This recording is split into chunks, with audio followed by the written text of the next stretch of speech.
Good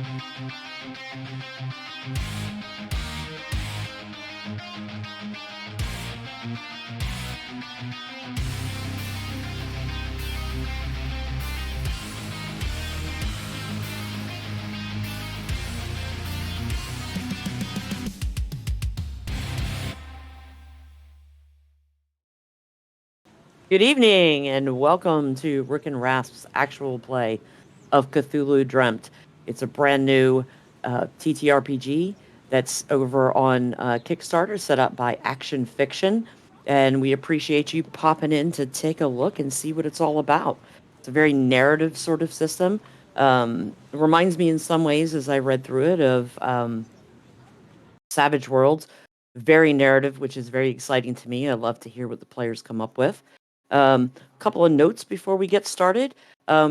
Join us this Monday for our final episode of Season 2 of The Voyages of, with GM Matt Quiet. He is awesome at what he does over there, so pop on over and show some love.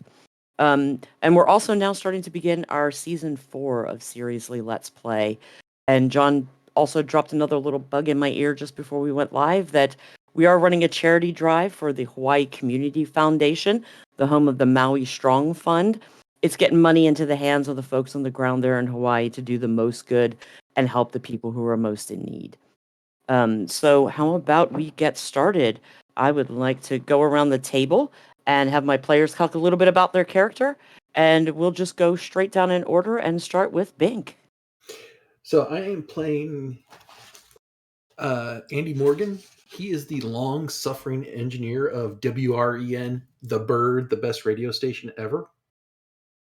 And he's the glue that keeps that place together.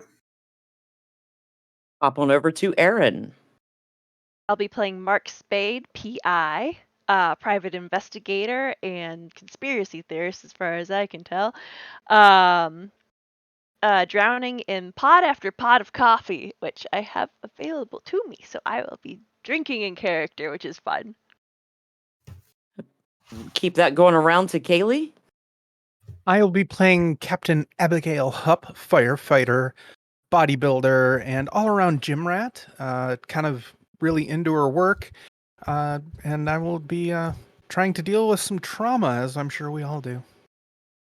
And last but certainly not least, Michael. Hello, I'll be playing Henson Smith, former pararescue medic, currently an EMT who's a bit of an adrenaline junkie. The faster it is, the more dangerous it is, the more likely I am to do it. Amazing. Who are you? Oh, yeah. Sorry. I'm Rev, and I'm the facilitator. That's what it's been a day. Thank you, Michael. You're I welcome, appreciate Rev. that, actually. I completely Whole 24 forgot. hours. Yeah. So yeah, pop over to Kickstarter and take a look. I know I've backed it. It looks really exciting. Looks like it's gonna be a whole lot of fun. And we're doing what they call a side shot. So my players won't be getting points to advance their characters. But if this were a regular ongoing campaign, they certainly would at points and times to help improve their stats and that sort of thing. This particular adventure takes place in Springfield. It is a nondescript Midwestern epicenter of life and activity in an otherwise barren rural landscape. The small city is several steps below bustling.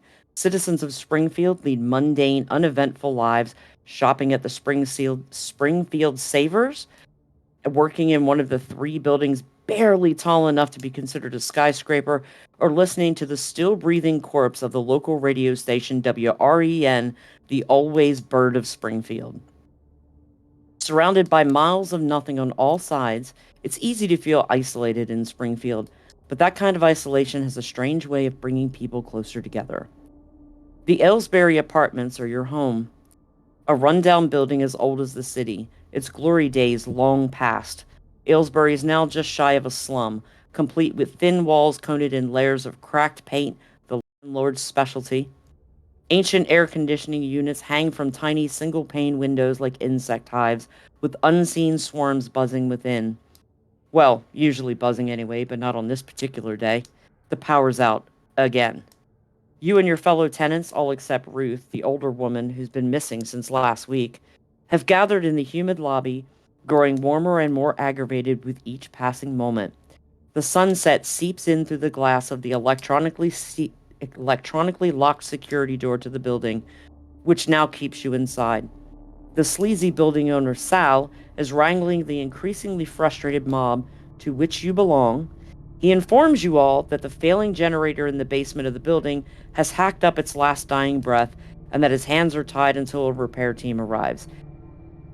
He neglects to mention the tiny backup generator sitting in his apartment, or in his office, and powers only his office. So please, go on around, and how are you reacting to this situation? So that's great, Sal. Their repair team's coming. We're locked in. They're locked out. How are they going to get in to fix the generator? I'm working on it. Yeah, sure you are. Not working very hard, Sal. Look at all these people here. What do you expect me to do? You Something? work at least half Anything? as hard as the Your generator job? in your office. Hook it up to the door and get us out of here. Everybody's down here acting like a horde of heathens. Y'all go back to your apartments, maybe I can finish some work, eh? Or we're gonna cook? Yeah, most of you. Haha. Come on, go back to your apartments. Let me get my work done. You know, if those you just doors let me look in the really basement, I probably fragile. could fix it. Door's pretty sturdy, actually. Well, you want to go down and fix it? Knock yourself out. Yeah, I'll give you. You know what? I'll give you a hand, Andy. You know what? Perfect. I will go with you too, because it's got to be cooler down there than up here. No, the basement True. should be. Great, that's 4 less of you here yapping in my face. Yeah, and if I get it working, I want like half off next month's rent. Ditto. Never gonna happen. We'll see.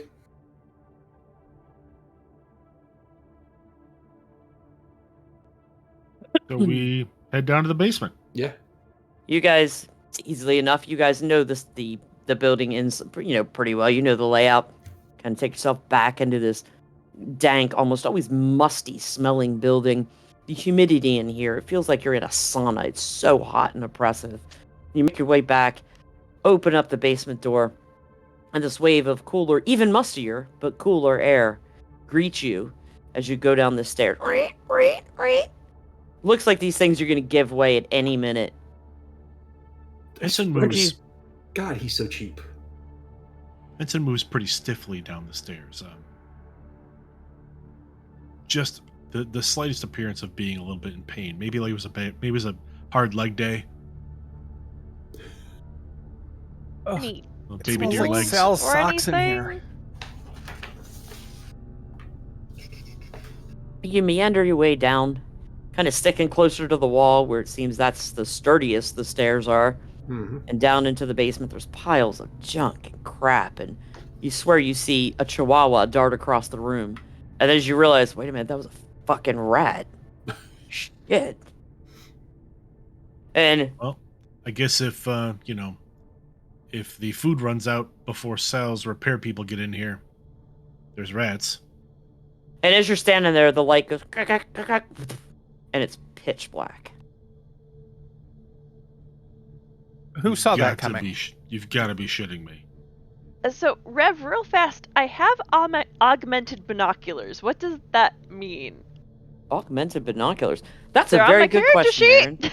Aaron. No, that's a very good question, Aaron. If they're night vision binoculars, that'd be very handy right now. These binoculars are digitally enhanced, including adjustable focus lenses and sight dials. These allow you to see twice as far as normal binoculars and have both heat vision and night vision modes. While looking through them, your There you vigilance go. is increased by 2. So Mark lets out a long-suffering sigh and flicks down the goggles. And Yep. And the room comes to life. And you Alright. see the generator, sad, pathetic, like rusted on the corners, yellow paint peeling off of it, just kind of crammed back in a corner. And you see that same rat from earlier, and it's kind of like sat between 2 boxes, staring at the generator, almost with a look on his face is like, fucking really, man? And then he turns around. Thing really could be dinner. All right, everyone, get behind me. I have eyes on it. I'll get us there at least. And you start to make your way across the basement, and the light bulb comes back on, and then goes back out again. Damn You it, okay? what's going on? Well, the light's coming on and off. No, I can't see anything. I feel like wonder I'm if being Sal's- attacked by an Owen Mills. Sal must be jacking around with his generator up there. That's the only reason that light's cutting in and out. It's got to be. Can only do his office. It can't go any farther than that. And then you hear a clank, clank, clank, clank, clank, clank. Jesus, what was that? Comes from overhead. Hopefully that rat. No, I think that was somebody dragging. Is Sal's office above us? Probably roughly, yeah. Wonder if the little weasel's taking his. Now that we know about that little generator, that he's taking it and going home. I think your character's pretty sure it's just the pipes knocking. Okay. No, it's just, these older buildings, that's just the water in the pipes. They make the weirdest sounds. Over at WREN, it's the same thing. Every time someone flushes the toilet, it sounds like someone threw a file cabinet down the stairs. He definitely has something planned for that generator. That's the reason why he has it in his office and he doesn't let it out. He has some weird plan for it. I just don't know what that one is yet. You okay? And maybe the plan is that he just wants to keep his mini fridge running. Totally. Of course it is. Or just to piss the rest of us off? All right, generator. We're supposed to be fixing. Who knows how to fix a generator? I'm with Andy on this one. That would be me. Andy should be able to take care of it. Yeah. But now, just for my players and the viewing audience, you have difficulty. This is an entirely D12 based system, except for in combat, what they call the stress that your weapon can put on a body, or damage, as we're all used to calling it, both mental and physical, is marked by a number of D4, D6, D8. But all the rest of the rolls are going to be D12 rolls, and they're going to be based on a particular attribute of the player's choice that they think can help them get a task accomplished, and I assign them a target number which they must meet. In the case of this is going to be a target number of 10, which is a challenging task. To get down the stairs? No, No, to fixing the Oh, generator. jeez. Okay. Girl, you are We're- down the stairs. we're- You're across the room. I know the coffee's kicking in, but we are down the stairs. Not enough coffee. I don't suppose popular mechanics applies to this. I don't know.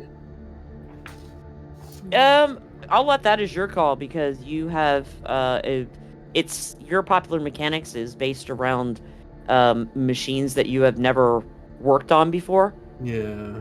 So if that kind of falls into something you think that they wouldn't have worked on before, then yes, that would apply. If you think it's something they probably have worked on before, then it wouldn't apply. Rev, we had a question in the chat real quick before we dive any further. What year, approximately what year, is this just modern? Or? Oh, sorry, I should have said that earlier. My fault. Cthulhu Dreamt is actually set ahead of Chaosium's Cthulhu sort of games. This is post-apocalyptic. Okay. So you are 2020. well into the future. They don't give me a year in this little mini module, but yeah, it's set in the distant future, and it is a post-apocalyptic setting. My apologies. Keeps on slipping. I meant to say that, and then Michael reminded me I didn't mention me, and then out the window. There it went. Let's see. Technically, I'm an Oh, wait. audio engineer, but I kind of keep the station up and running. So I would say yes, that generator repair is not exactly my forte, but all engineering is the same. Okay, so now I'm going to tell my group that this is going to be a target number of 10. And another thing that they can do in Cthulhu Dreamt is they can do cooperative roles. If it's something that in this case Bink thinks that his character can do without assistance, great.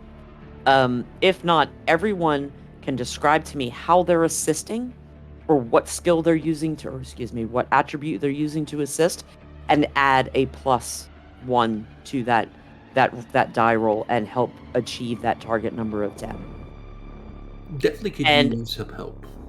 And what they do is they spend ability points. So each attribute you have in Cthulhu Dreamt has a rating, and that is the maximum number of points that you can have to spend. And in this case, each of them would spend one of these points for the attribute that they're using to assist in this role. So, how do you guys want to handle the generator? So if it's a challenge rating of 10 with popular mechanics, that reduces it to 8. Mm-hmm. Cool assist by just lending his goggles so that he can see better. Would that be vigilant? Sure. Okay. Sure. Okay. I think Abby will follow Andy's instructions, and since it is a rather large generator, she will use her strength to kind of lift it up so Andy can get to some of the wiring underneath, gain better Nice. access. Nice. Michael? I think Henson's going to help with a little bit of cunning, trying to maybe point out some spots where there may be some frayed or loose wires, or perhaps some loose connections. Nice. So that's gonna everyone dock yourselves a point from the attribute of your choice, and they will be donated to the D12 roll that Bink makes, and if Bink then needs to spend points as well, then there you go. All right. So Andy kind of cracks his knuckles, reaches into one of his mini cargo pockets, and pulls out a multi-tool, kind of swings it around, starts taking panels off, and starts digging around in it. Okay, so that is a 6. So with the 3 points donated, That's that's 9. Yeah, so that is a success. You digging down in there, and you're fishing around, and Henson points out this, and they're all kind of holding the goggles so you can see through them. And all of a sudden, you hear, and the lights come back on, That's how you and do stays on. And you're pretty Andy? assured that that's probably gonna last for you as well. it. It'll at least get us out of the building. And at least I'm gonna try and get that half month's rent off for all of us because we did his job. He's never going to go for it. Well, maybe I'll. It's Sal. It's Sal. Sal's never going to go for it. Yeah, but if I kind of threatened that one of the DJs might, mention that some of Sal's more unsavory habits that he doesn't want the rest of the city to know about, he might go for it. So embedded What- in this town. Wait, what unsavory habits are you talking about? Oh, Oh, you weren't on duty the last time we got called out to his place. There was an object that didn't have a flare, and you know what? You don't want to know. I do want to know what happened. It was definitely, and he couldn't get it out. We had to take him to the ER. He claimed he fell on it. Oh yeah, several times apparently. Didn't want to know. I told you didn't want to know. Some things you can't unsee. Okay. Well, I mean, to each their own. Everyone likes their particular flavor, right? I Not can't yet, play with but- Nerf toys ever again. God. I didn't even know they came scented. Oh my God.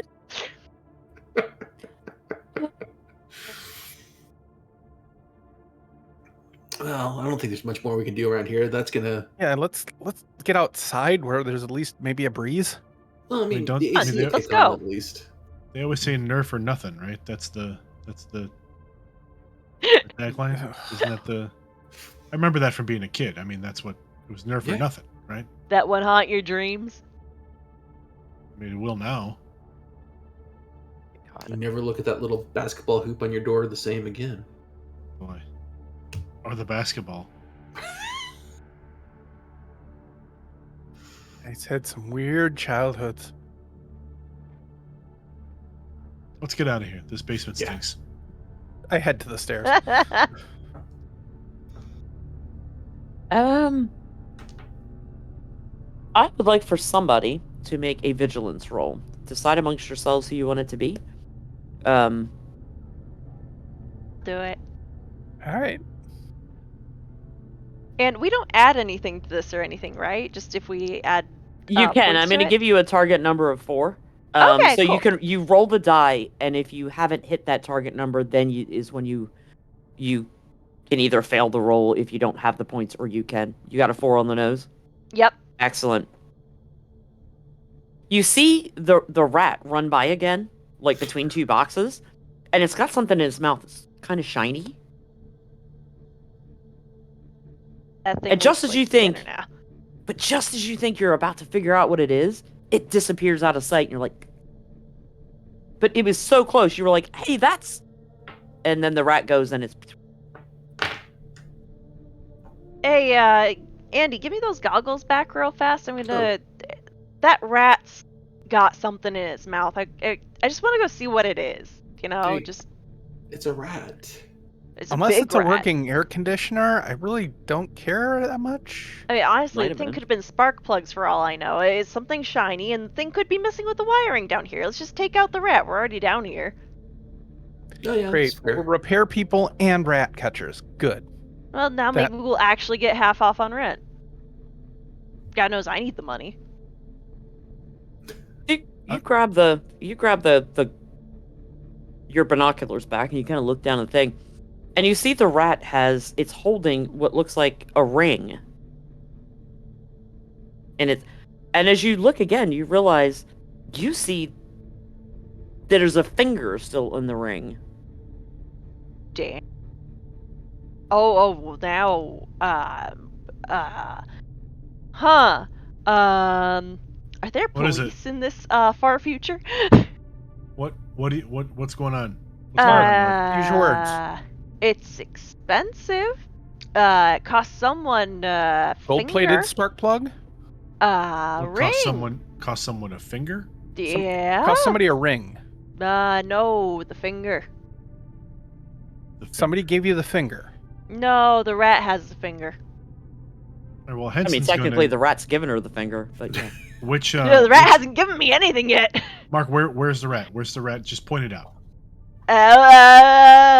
There. Henson's gonna try and make a dive for the rat. You dive yourself down behind a box. Go ahead and roll me what's your dexterity and agile roll, and explain to me Right. how you're doing that. So I have a +1 permanent bonus, I guess, or a negative to agile rolls. Yeah, so your target number for catching that rat's going to be about a 6. It'll lower it down to 5 for you. No, I think it's going to be a 7. It's a penalty. The way this reads. Oh, it's a penalty. Yeah, it's a penalty to agile target numbers. Then I'll do that 4 to 5. It's not something I necessarily want you to Okay. fail. Explain to me how you're diving in there, so that way we know what happens if you do fail it. I feel like Henson's going to try and go over the boxes, not like go behind them, but like kind of like climb up and look over the boxes and try and like snag the rat, like you would try and catch a fish with your hands. Excellent description, Michael. Rat's gonna get himself another finger. That's a 12. Yeah, that is a critical success. Yay! You dive yourself over the box, spear your arm down. You hear, pull it up, and the rat it's holding the ring in its mouth, and it just looks at you, and it drops into your other hand, and it's like. The ring or the finger? Yes. The finger drops into my hand with the ring attached. Yes. It's the ring finger. Okay, well, Which is this finger? is it a gold finger? I kid. The ring gold? Da-da-da-da. I kid. Gold finger. So, Henson looks at the rat and just shakes its head disapprovingly, and then As you're holding it up, you can see this rat's ribs. It's hungry.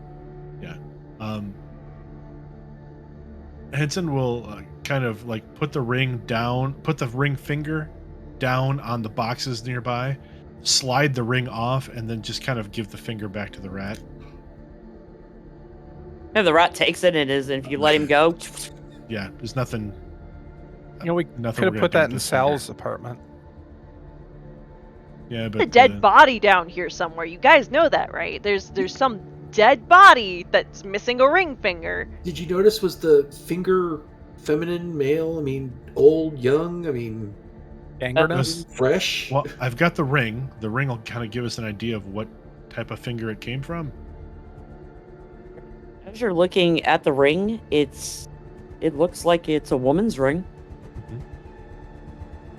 Most certainly So- a woman's ring. Likely feminine finger. Mm-hmm.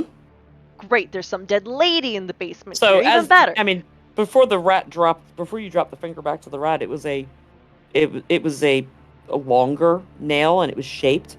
There's still dirt caked underneath of it. I mean, look at the neighborhood you're in and that sort of thing. The nail bed a little bit worn back and As like an- some biting. As an But EMT, could I know, or would I know if it was a fresh finger? excellent. Which skill do you think you would use to figure that out? I think that would probably just be cunning. Okay, go ahead and make me a cunning roll, and I think for you that's going to fall into the range of. It's probably going to be an average roll for an average roll for you in the lower range. So I'll give you a TN as 7 on that. All right.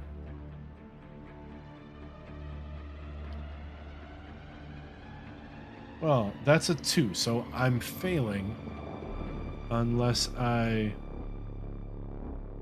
don't have enough points in cunning to make that a success. Yeah, you're just not sure, but you are sure that it is not fresh. You just don't know how old it is. It wasn't a bloody finger. It was just a finger. Yeah, it was. Yeah. It looked like it was already decomposing. You just don't have. Got it. Yeah, failure in this works a little bit differently. It's not costing you anything to fail. It just Mhm. means that there are things you know and there's bits of information you don't. Yeah. So it in and of itself is just, you know that it's older than the last 24 to 48 hours, but you can't, pardon the pun, put a finger on the exact time of death. Nice. And so Wait. Henson will relay that to the group. It was a feminine finger. It was already decomposing. Wasn't fresh. Wait, Great, wasn't... so Sal's storing bodies in the basement. That's what I'm hearing now. Well, Would you what like to about- take a look around, Mark? Yes! We've got the you basement. guys don't? Well, but isn't old Miss... what was her name, Rev? Rose? You're thinking Ruth was down here? Ruth. Yeah, thank you. Well, she's Ruth. been gone. No one's seen her. Yes, Ruth has been missing for the last week. Maybe she came down here Ruth to... Springs? I don't know, put something in storage, to get something from storage, and the poor old lady just stroked out or something. We better look. Yeah, you're right. Start looking around the basement. You guys start moving boxes. You do find the crack in the wall where the rat's taken off to. But as you're moving, and it's not big, it's not a very big crack in the wall. It's easy enough for the rat to wedge itself in there and scramble on through. Moving boxes, everything. Now that you've got lighting down here, you can pick up the hanging bulb and kind of aim it, and you don't see a body. And more importantly, Henson, you don't smell decomposition in here.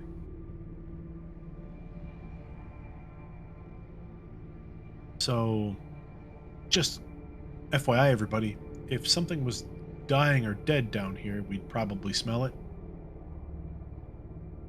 I will take your word for that. And even the finger itself didn't even really stink. So where did it come from? Well, Maybe the rat brought it in? Might have brought it in from outside. Or if it's a rat living in this shithole, it may have gotten in from another apartment. Should we go check her apartment? We probably should. I mean, just because nobody's seen her, I don't know that anybody's actually gone to her apartment to check. Well, What do you Sal's call not that? A gonna welfare do it. check? Yeah, Sal's not going to check unless she was late on rent. It's not That's due for another another 3 3 weeks. weeks. There you Hey! There you go. All right, let's go get the master key from Sal, and we can go check. So you guys make your way back upstairs. The crowd is still kind of gathered right around that door. It's hot. They're miserable. They want outside. and Sal is standing in between them and the door. You can go down the hallway towards Sal's office and her apartment, which are across the hall from each other, or you can let the crowd keep him distracted and while you do that, or you can confront Sal here. I head towards Sal's office. Kind of like the distracted method. That's useful to us at the moment, Mm-hmm. and they can wait 10 minutes for us to poke around. Yeah. So her apartment is literally the one right across the hall from Sal's office. You get down there. Is Ruth's apartment locked? Yeah, I was about to ask the same thing. If we check Ruth's door, is it locked? No. No, it isn't. I knock on the door. Nothing. Open it and look inside. You open it up, and you hear, and her cat comes flying over and starts rubbing up against your legs, and you can see it looks a little scrawny. It's a little orange tabby. As the door opens, is there a smell? No. He's got one of those litter robots. Yeah, but Ruth isn't here. This cat's starving. We don't think Ruth is here. I'm going inside to get some food for the cat. I mean, someone could have killed her and stuffed her in the refrigerator. Ruth has a nice cabinet. You open it up. I mean, everybody in this building knows each other. You Henson know exactly gives which Andy a cabinet look. it is. I read the wrong comic books growing up. I'm sorry. Don't blame you the read the right comics, ones? Andy. And you're able to get some, and the cat is like, nom, nom, nom, nom. Look, I mean, regardless if Ruth is dead or alive, stuff in the wall, stuff in the fridge, she clearly hasn't been here for a while. No, you're right.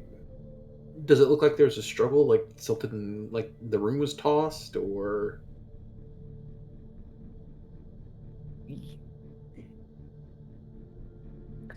Yes. You can see that the coffee table's not quite where it's supposed to be.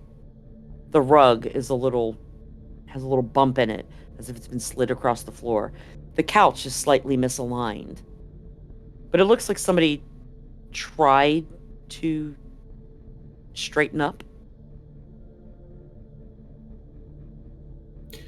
Take a good look at that ring. Or what does it? Is it just a ring? Yeah, it's a ring. Has a small piece of ruby in the top of it. Probably covers most of the knuckle. As you pick it up and look at it in the side, it says, "To my Ruthie with love, Billy." And would we know that so she was a widower? Has Billy been dead for a while, or Yeah. is he still alive? Okay.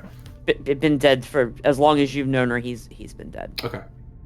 So he's not a suspect yet. No. Yet. It is Still Cthulhu on my after list. all. Yeah.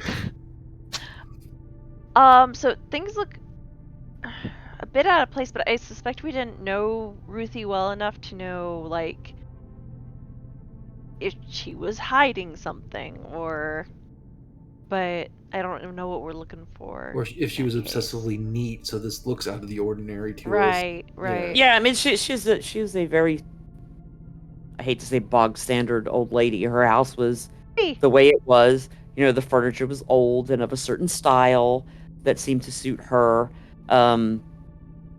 And everything was in its place. She may not have dusted regularly or shook the rugs out often enough, but her house wasn't what you would call dirty. And she loved her cat, and the cat was fed. It's not uncommon for you guys to go, days, weeks without seeing her. She would stay inside with her cats. She had, a lad that would deliver the groceries, and who has run errands for each and every one of you. And, she was a homebody. Oh, she's an old lady. Does she have, like, an appointment book or something that we could look for? She does not. Dang She it. does not.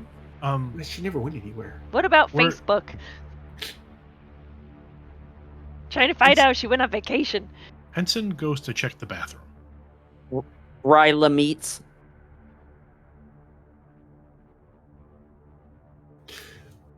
Yeah, you pop into the bathroom and everything in there is, her pill containers on the vanity, Mhm, and yeah. it's full. Henson slips that into his pocket.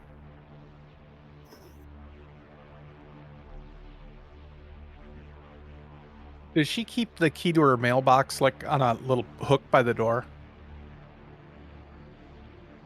Yeah, I imagine she would. All right, I'm gonna go grab it and see how much mail has been piling up. Pop over, go run your mailboxes are just, again, right outside Sal's Mhm. office.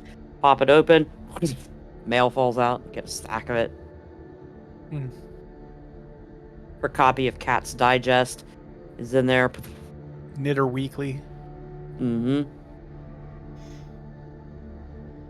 I'll bring it back in. It's like so we haven't seen her for a week or so. She hasn't been here for a week or so.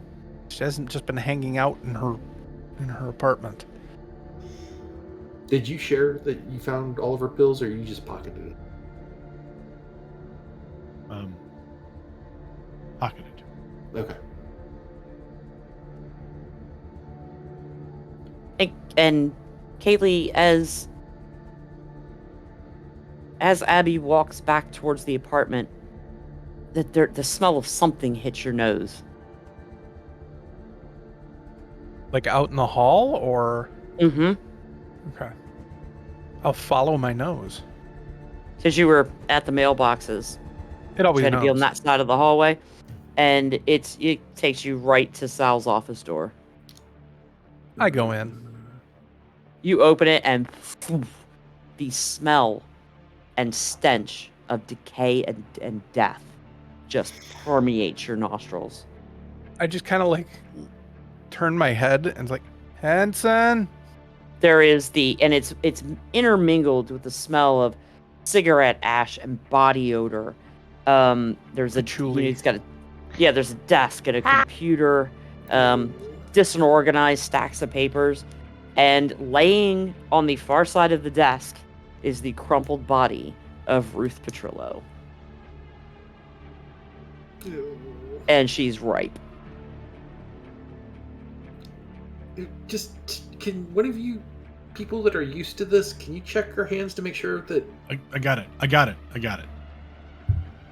And Henson will go across the hall, and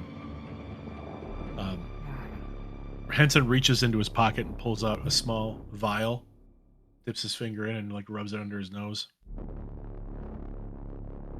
Momento later. Yeah, A little dab. Or cocaine. we didn't go. He went. That's later. He's saving it for later. Puts it in the stash and then just whenever you... Never mind. Kaylee has a lot of experience with cocaine mustaches. True story. I mean, many, many hookers. I'm sorry. Anyway, back to the story. Anyway, wow, this took a turn.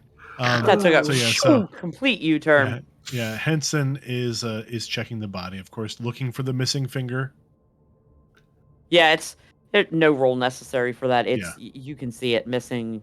It's the forefinger of the one hand. It's not her wedding ring. That's still on her finger. And as you pick up the hand and kind of look at it, Henson, it definitely looks like it's been gnawed through. Okay. And while I am not a coroner, I am an EMT. Is there any, like, how, again, can I have a guess at how old the body might be? Make a roll? Yeah, on that one, again, it's going to be that kind of determining, and put that again at the 7 end of that average range. All right. I mean, if anybody else wants to assist in this role, if you can justify a way to do that, you can definitely help him out with that. I've dredged enough bodies out of the river for the EMTs that I can probably give you a pretty good judgment too without a liver thermometer. And which attribute you be assisting with? I'm going to be using cunning. Okay.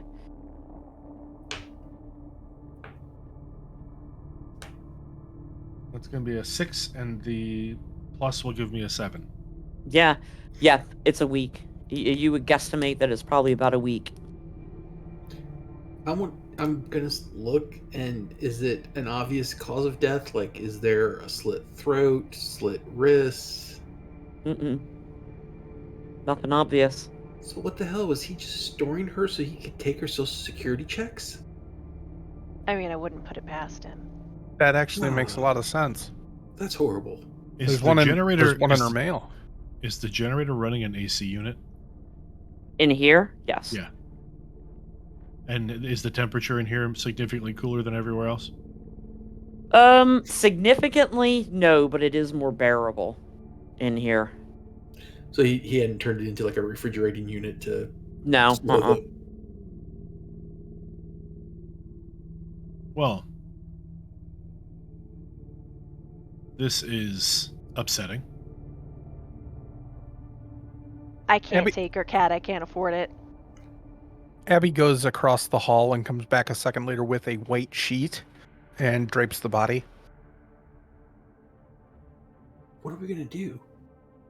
Henson leans Question. back out. Henson leans back out the door.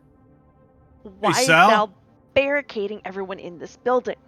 Hey, We're Sal. next. He literally Sal. cannot hear you over the group that's just angrily kind of at him. He literally can't hear you. Henson pulls his pistol and shoots a round in the air. And everybody's like, "What?" Sal! A little warning next time. What are you doing in my office?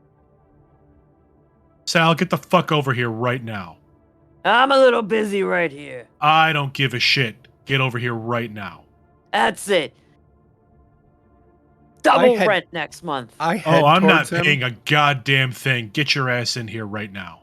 I head over Oh. to Sal, and I'm going to manhandle him back to his office if he resists. Do. Phenomena. Yeah, you're gonna make a roll against his TN to try and manhandle him.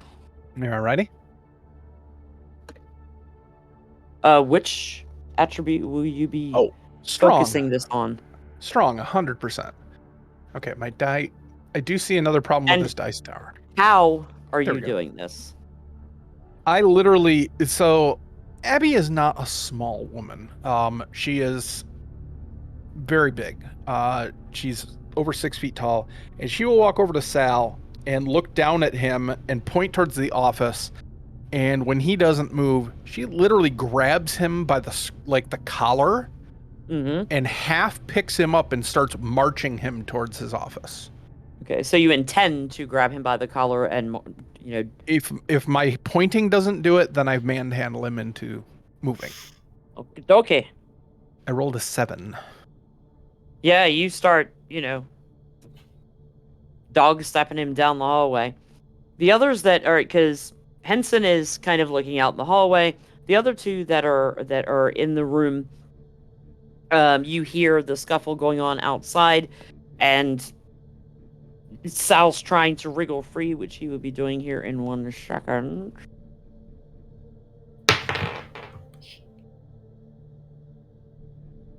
Sorry, I dropped a dice I was fiddling with. I was like, not it. Not it. You have a list of certain things you can do in combat, and I am flipping through to grab that page right there so that it specifically talks about grappling. Restrain a creature. To do.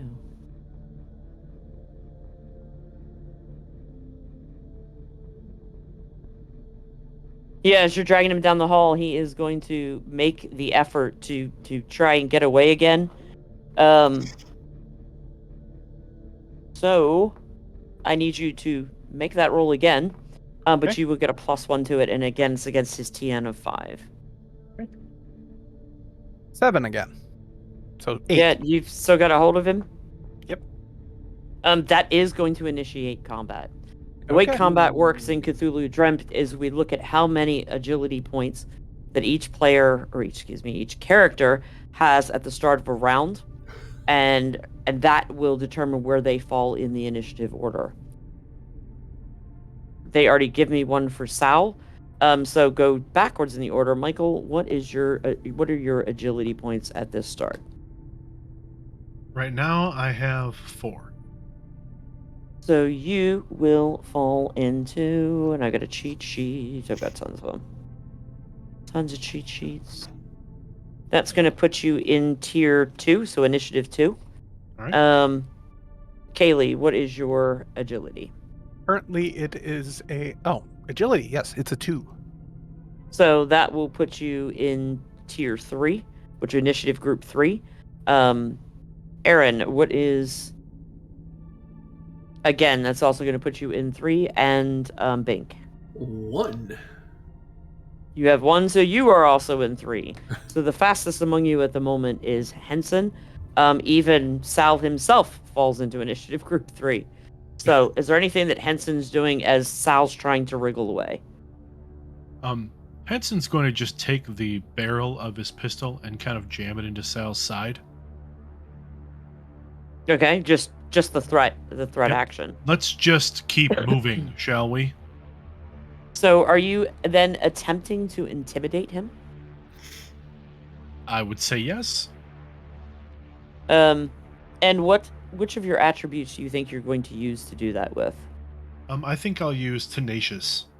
I think with the body in his office and the heat and everything else, Henson's a bit on edge and has had enough of Sal's bullshit. Okay, go ahead and give me that roll again. His TN, the TN to socially interact with him in the manner of this sort of thing is different from his base TN. It is a TN of 8. Okay. 11. Nice. He's like, fine, and he just lets Kaylee drag him into the office.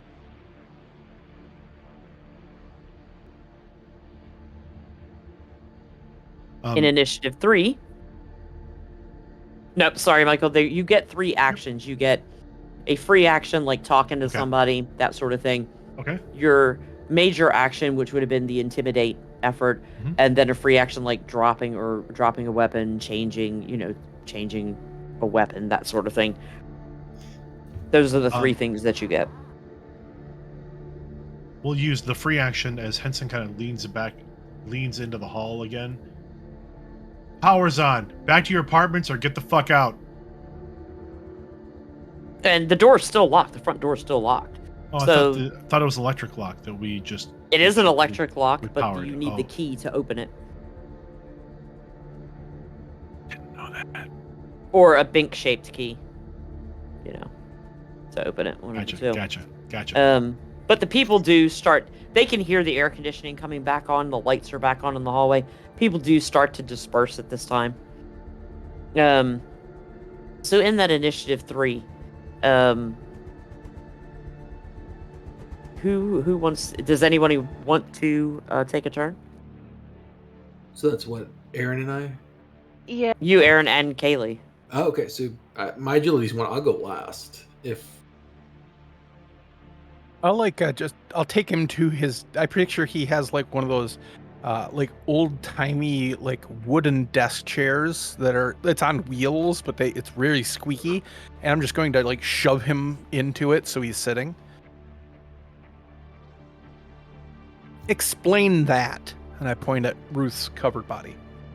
I didn't do it. Found her like that. In your office? Your room? Yeah.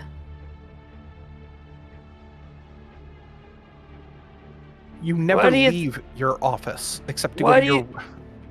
Why do you think I ain't been in my office, and why do you think I ain't used this generator to turn the power back on? You're a selfish twat?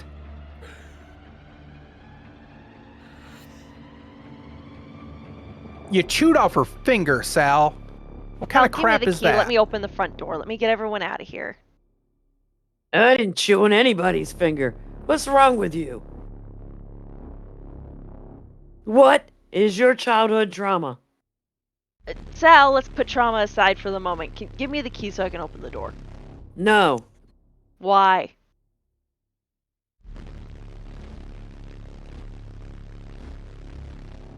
Why do you need? Where are you going? Groceries. Why do you care? Give me the key. And you see him pulls out a knife. Key, Sal. Someone's gonna die. Only if you're lucky, lady. Then the hammer on the pistol, it makes an audible click. Sal, put down the knife.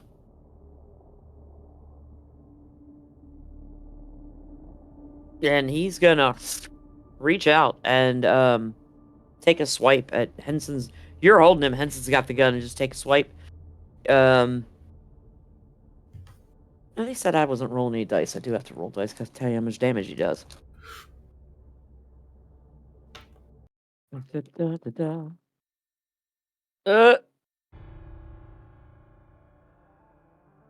He does 1 point of physical stress to you.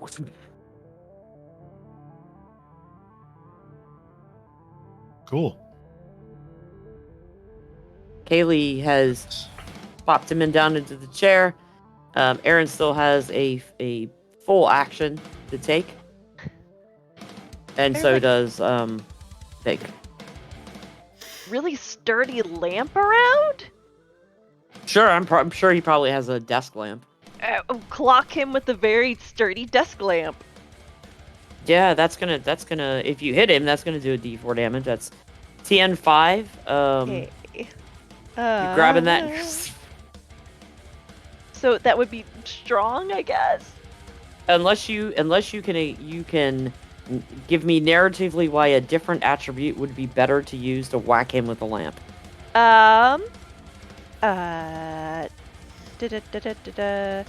Tenacious, mental resilience, and will. Really don't want to die. But actually probably more cunning. Mark is looking for something to get this situation to happen. Looks at the desk, sees the lamp, and just clocks him. Okay. Make your roll. His TN is 5. So stay on the table. 4. So can I spend a point of cunning? Yes, you can, and that'll make Okay. it. Let's do that. That'll give you 5 on the nose. And Yes. if I can ask real quick, Rev, how do we regain the attribute points? When you rest, Okay. or you're not under threat and you have a minute to take a breath, then you'll regenerate you'll get those points back. Thank you. And to keep us moving along, I'll do that for you guys. You know, when you have a breather, we'll just say, psh, and we'll refresh those for you. So hitting the number on the nose is a success with a complication. So go ahead and roll the damage for that. I'm going to give you a D4 on it because it is a desk lamp, fairly flimsy, does fit in one hand. Whack. 3 points. So you do 3 points to Sal. Bam! Whack him right upside the fucking head with it. And however, you also whack on the swing, whack Kaylee's arm, doing 1 point of physical to Kaylee. To Watch Abby. it. To Abby. No, it hurt. I mean, right now. Hey. Thanks. Hold the madman in the chair. Alright. Well, I guess since this is turning physical, I don't have a weapon. However, I do wear a pair of steel-tipped Timberlands, and I'm going to do the time-honored method of kicking him in his netherite. Okay. And that will be with strength. Okay, go ahead and give that again. His TN is 5. That is a 3, and can I spend 2 points of strength? You absolutely can. And I will spend that to make it 5. Yep. Again, you wham, you kick him. Go ahead. That's I believe any of your physical combat is going to be 1 point is what you're going to do to him. Okay. On there. Let me change that. Sorry, I'm making notes on my little thing here so I know how much damage you've done. And when you do that, because again, it's right on the nose, that's a success with a complication. Your foot goes all the way through, comes up, and just knocks the chair backwards into Kaylee, into Abby, breaking Abby's grasp. Sorry. On him. So everybody's gone. That's gonna Did anybody use agility? Nope. No. So that's gonna cycle back around to the same initiative order then, and that's going to start with Henson. And is Sal still sitting in the chair, or did he stand? Yeah, the chair kind of like rolled back across the floor and hit the wall, so he's still seated at the Still moment. in the chair? Yes. Okay. Well, Henson's going to take a step forward, put the barrel of the gun on Sal's knee, and pull the trigger. Okay. And which ability are you using for that? That will be... We'll use Tenacious again. Yeah. Okay. I'm shooting somebody. Again, I think at this point, Henson's kind of angry at Sal for cutting him.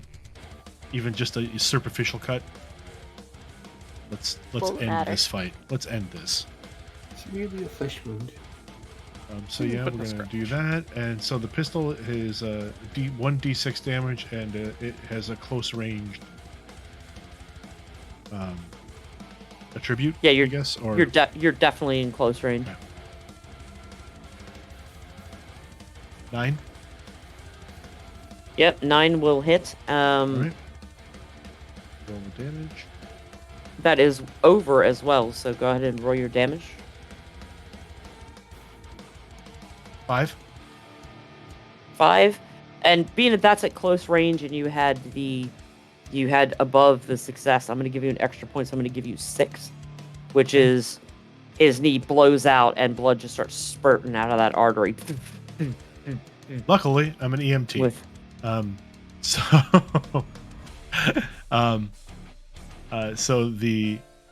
that was my action, and I have 2 minor actions, right? Yeah, what you have is a free action, which is just talking. Okay. And your minor actions are stuff like assisting an ally, focusing to give yourself a +1 to an action, or moving up to 30 feet. So to treat his wound would probably be a major action. Okay. That would take the I'll take my minor action will be to rip off my belt and like hold it out. Somebody want to tie this off? What do you mean?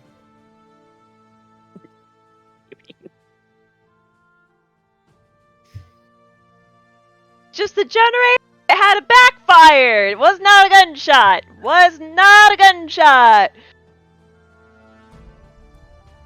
Did he drop the knife when he got shot in the knee? No? I'm not getting close. Then I'm not getting close enough to tie that off. On my initiative, I will attempt to disarm him, though. All right. Actually, I'll take the belt. Turn. So I will take the rest of my action to step back a few feet. I just hold the belt out. So, do you still want to live, Sal? Nice. And whoever wants to go next in that initiative 3. I'll go. I'll grab the belt, and then I will use it to kind of like an Indiana Jones whip to try and smack the knife, like hit his hand with it to make him drop the knife. And which attribute are you going to be using for that? I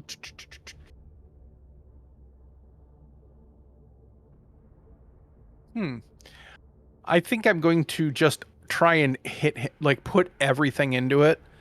Just like it's like I'm doing a rope pull at the gym. Just like full force using strong, just bringing that thing down. Whack it down. Yep. I channel all the rage of getting smacked in school when I didn't study hard enough, that kind of thing.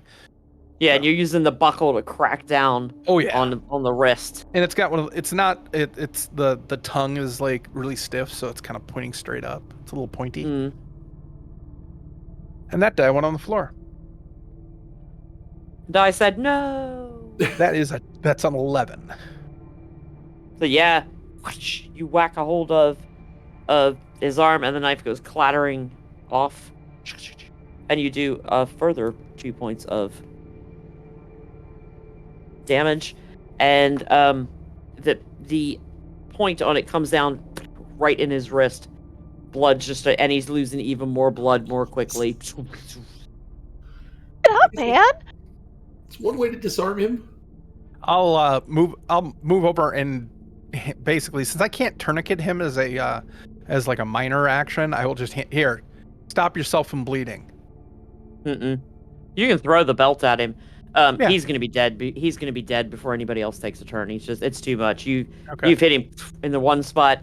Michael Henson blew that leg off, and he like grabs the belt, and then you just see him.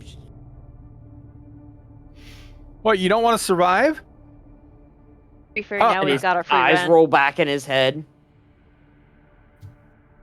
Guys, we just killed our landlord. He attacked us. He had a knife. Yeah, there's a dead woman in his office. That also, yep. That's His a lot. DNA is everywhere. He didn't Uh-huh. Yeah, I think I call the just stepped in cops. some of it. Ew. But he said that she's been here for a week, and he found her here, and he didn't even call the cops. I mean, I know he was despicable, but that's... Yep. Uh-huh. I'm not used to this, and I'm going to kind of step out in the hallway so I can still see in, but not be with all the blood. And What y'all doing? I'm gonna going on rifle here? through the desk, looking for rent coupons.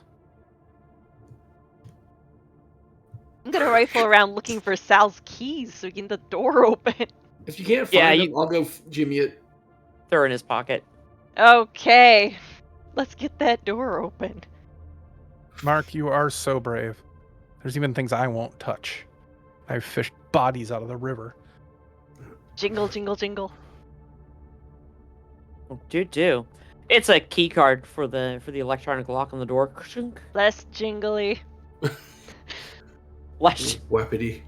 slappity slap. Flappity flappity. You know that? You know when you Fans shake self. like when you shake like a cookie sheet and it goes waka, waka, waka, waka. It's a That big sort key of card. thing. That sort of thing. Does he have like a computer on his desk, or... He does. It's really old. It's like they call it ancient, so like it's your current desktop. See, when you That said computer. ancient, I'm old enough, I went, oh my god, is it a 386? Young pup. It's an This XT. world. I don't suppose I'm gonna fire it up, I'm gonna fire it up, and if it's secured, I will try to hack into it by guessing a password. Yeah, you see the window come up and it's like Windows ME. Oh, jeez. The worst. And I can almost guarantee Sal's password is on a post-it note. Attached to the computer. monitor. Stuck. Yeah, Yeah, I'll look like under the right blo- at the bottom edge of the monitor. Yep. Or, Like I was right going to look stuck under to the the desk blotter. Password is password. It's God. The password No, is 12345. Password is I heart money. Actually, it was more complicated than that. It was I am God 1 2 3 4 5. That's pretty Underscore. secure for him. His password is I hate people. Password, pay your damn rent. Thisjobsucks.com. How did you know my work password? Just kidding. I love my office. For anybody's So, watching. Are you looking for anything in particular in his computer? I'm looking for, not that I think that he's going to have like, nefarious notes on whacking the building or whacking his neighbors, but I'm looking for like, I guess, sorry, I got a frog in my throat. Looking Okay. for financials to see if he's come into any money recently as a reason No. for... Nope. Wasn't financially motivated.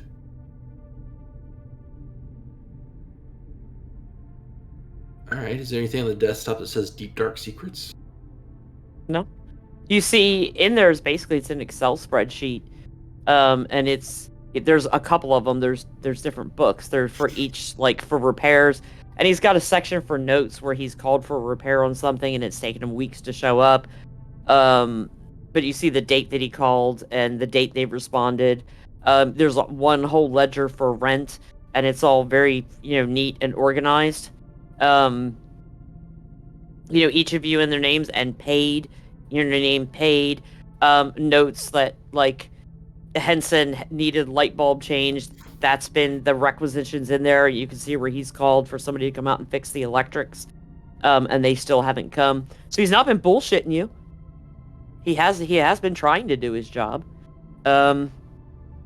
Keeping a dead woman in his office, 9 to 5. None of this matters now. I mean, because aside he is from dead. aside from that, everything on his computer seems perfectly normal. Were there any entries in those spreadsheets within the last week to show that he had been in the office with the dead body? There is an interesting spreadsheet, but it's basically just rating the hotness of all the chicks in the building. I mean, it's not, nothing like what you were looking for, but it is like creepy. Do you mention and that? which guys that he thinks are total douchebags and Wait, where was Ruth on that scale? all the way at the bottom. Henson, you'll be happy to know that you were not his favorite. You made the top 9 for douchebaggery. That's great. But Sal's dead now. And, well, we have other issues to deal with. Well, Yeah, you killed him. maybe That means you're body. the new landlord. I don't think it works like that. Besides, I don't want to run this shithole. Mark, you're always looking for extra work. Cop? I should not be saying, are we going to call the cops? Do I have to call the cops? Kind of in a post-apocalyptic future, you don't Oh, have no cops cops. so much as you have salient wealth Oh, folks that run around that will Oh, resolve disputes. So yeah, you can call them if I you like. really don't want to be calling them. I mean, Okay, so we're solving this problem ourselves. I mean, Ruth's already Well, I been mean- here for a week. We could just lock the office. Technically, we solved the problem. But now we have 2 bodies that are going to be stinking up the place. we could bury him. Probably better to do that. Bury them in the base. We definitely need to get them out of here. Both of them. I got the key card. Won't just take them straight out the front door. I think we should probably use the back door and maybe wait till nighttime. Does Sal have a car? We could put them in the trunk of his car if he has one and drive it away. No? Never mind. Does Sal have a ramshackle cart pulled by a goat that we could take into the desert? That was so oddly specific, too. So oddly specific. Aaron has never once looked for a ramshackle cart with a goat. Look, To yo, take I'm something in into some the really desert. unique Thing into the desert. situations. That was so specific. I mean, do we need to do anything about this? Honestly. Well, we can't leave them here. Your apartment's right above his. It's gonna eventually get up there, the smell. I you have could- some Febreze. I mean, you could bury them in the basement. At the very least, we need to do something for Hint, Ruth. I hint. mean, she baked us cookies. Yeah, no, Ruth was cool. I liked Ruth. I'll take care. Fine, I'll take care of her cat. Okay, that's like right here on the priority level right now. We got. We several did just things feed above it. it. You said do something nice for Ruth. I'm taking care of her cat. I meant disposing of her remains better than just burying her in the basement where the rats are. That's We what have a Sal deserves to furnace? be. We could I didn't want to cremate put her in the her? basement. I thought we could take her out back and dig her a nice grave. Yeah, but that would take like time, and then we'd have to tell people, and they're gonna want to do nice things for her, and they're gonna show up. It'll be a whole thing. That's why we do it at night while people aren't looking. I think I know where we can dump them. Where? Well, not You here. got a guy? I don't have a guy, but I certainly can get a hold of an ambulance. And where And would there's we take plenty them? of, well, Springfield's got plenty of deep, dark holes that no one will look. Well, there is that tire fire in the dump that never goes out. We could just put them there. Look, it sounds like you've got a solution to the problem. I mean, if let's be honest, there's a dumpster behind Moe's we could take them to, but it doesn't. I mean, there's plenty of places we could take the bodies that they'll just turn up. Springfield Elementary, they never seem to be phased when a body turns up there. Let's turn up. Is there a deeper, darker hole that we can maybe? God, not Ruth though. All right. There's we have an incinerator at the fire station. We use it to, in case we come back covered with biohazardy stuff. Fluids. I didn't want to get specific, but biohazardy fluids. As you all are standing there discussing what you're going to do with the bodies, Andy is sat at the desk, which is closest to at least one of the bodies. You've got mail. Is Henson still stood at just inside the doorway? Yeah. And Abby is at the doorway? Probably standing right behind Sal. Okay. And Aaron, where's Mark? Mark would have been near the desk to get said desk lamp that was super useful. So the two of you that are closest to Sal's body start hearing this wet, ripping noise. Like the sound of a knife through flesh. Is it coming from Sal? And as you look down, you see these tiny little things that almost look like little arthropods. And as his mouth bulges and bulges and bulges, and it erupts, and these things scatter off into the hallway. What the? And one of them even darts towards the closest person. It just darts straight towards Henson. Stop! Stomp, stomp, stomp, stomp, stomp, Yeah, stomp, easily. stomp. Stomp, stomp, stomp. Scrish!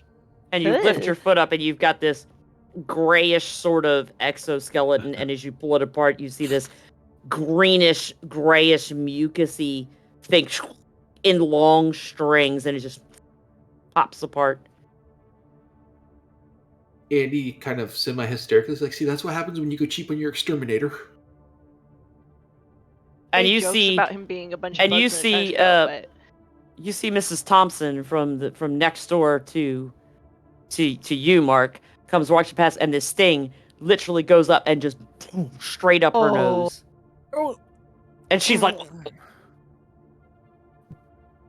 Henson's going to try to and then grab it if he can.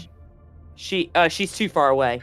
Okay. Then she shakes her head and she's like, and just keeps on walking.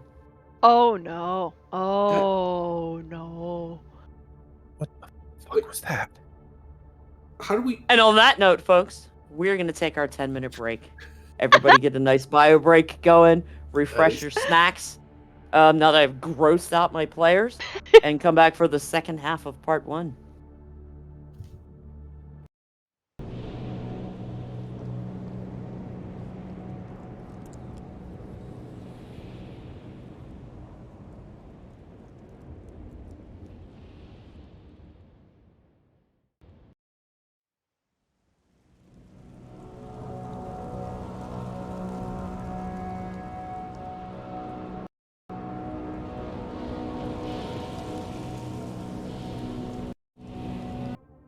And welcome back to our actual play of Cthulhu Dreamt by Action Fiction.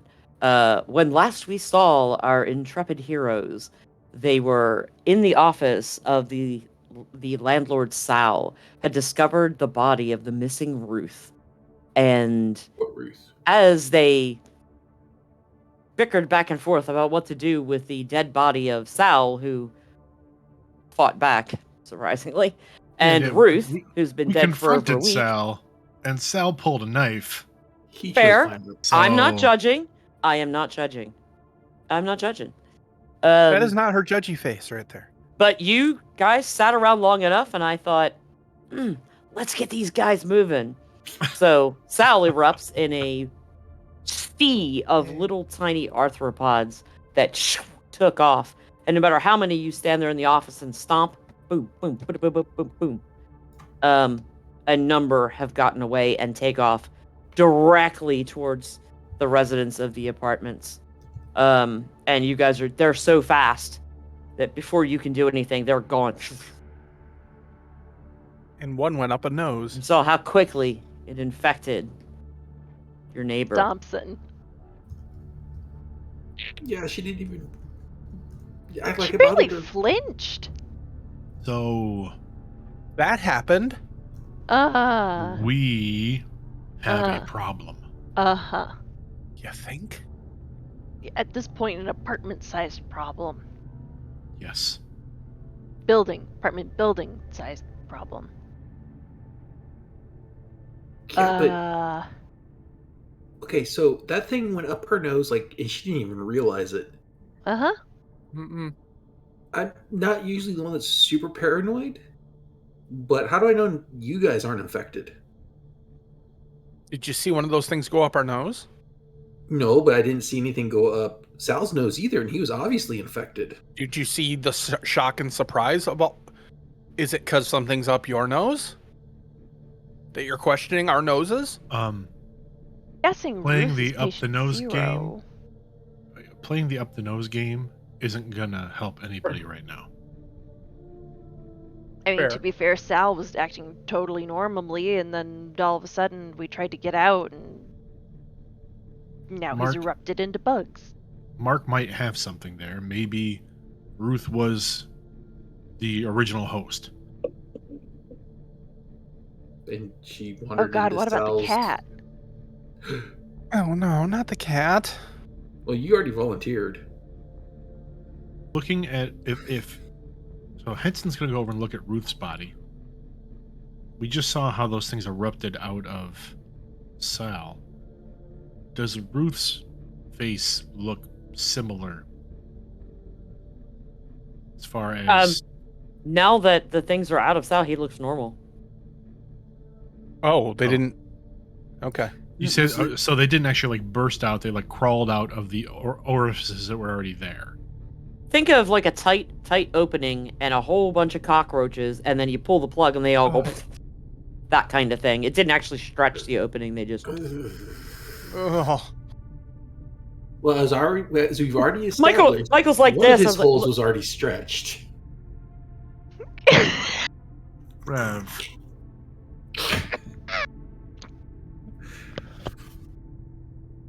Oof. Sorry, had to go Okay. there.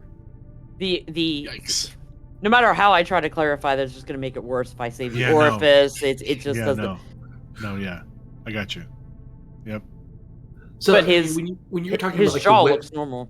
but when you were talking about like the wet ripping sounds we were hearing, that was just them moving through his body. It wasn't actually coming out through like they didn't rip themselves out. That's No. what I was trying to clarify. Yep. Came out through the mouth. Well, EMT, if you want to start opening up mouths and looking for signs of bug eruptions. I mean, you open his mouth and look, and it looks normal. Ah, shit. Okay. Oh, only proof- the shit. only We can't proof let we anyone have- out of the building. No. Oh my Go ahead and God. go that's lock why that he door right had now. it locked, so Well, he can infect knew. everybody. Yeah. Did anybody leave when you And unlocked now the door? Well, now we can't let anybody out because those things just escaped into the building and we don't know who's infected. Well, we know Mrs. Thompson's infected. Well, yeah, but they scattered, so Did anybody see how many there were? Too many. I'm sorry, I wasn't able to count them like toothpicks falling out of a container. There was a lot of them. You don't have to get snippy about it.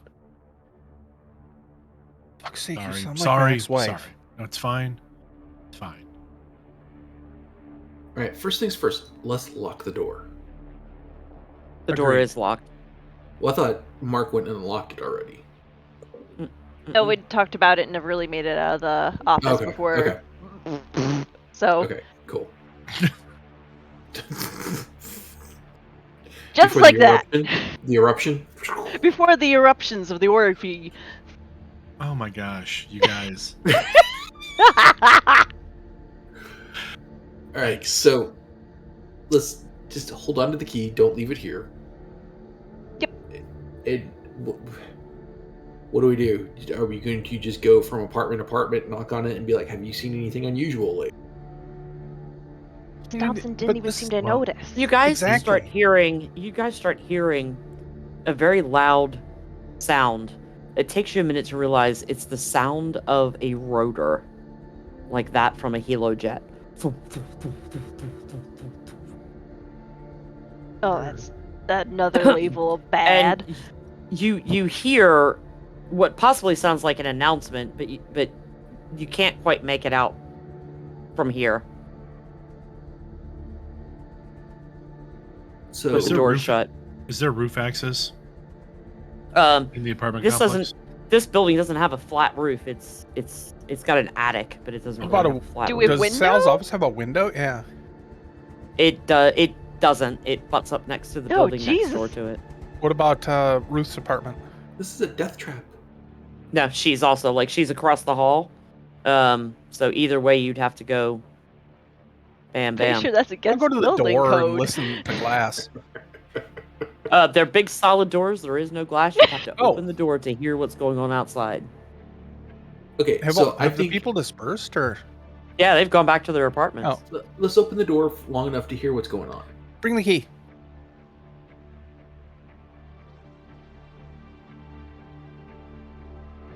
Henson hangs back for a minute. Woo-doo. And the door, and you can pull the door open now that you've run the thing through it.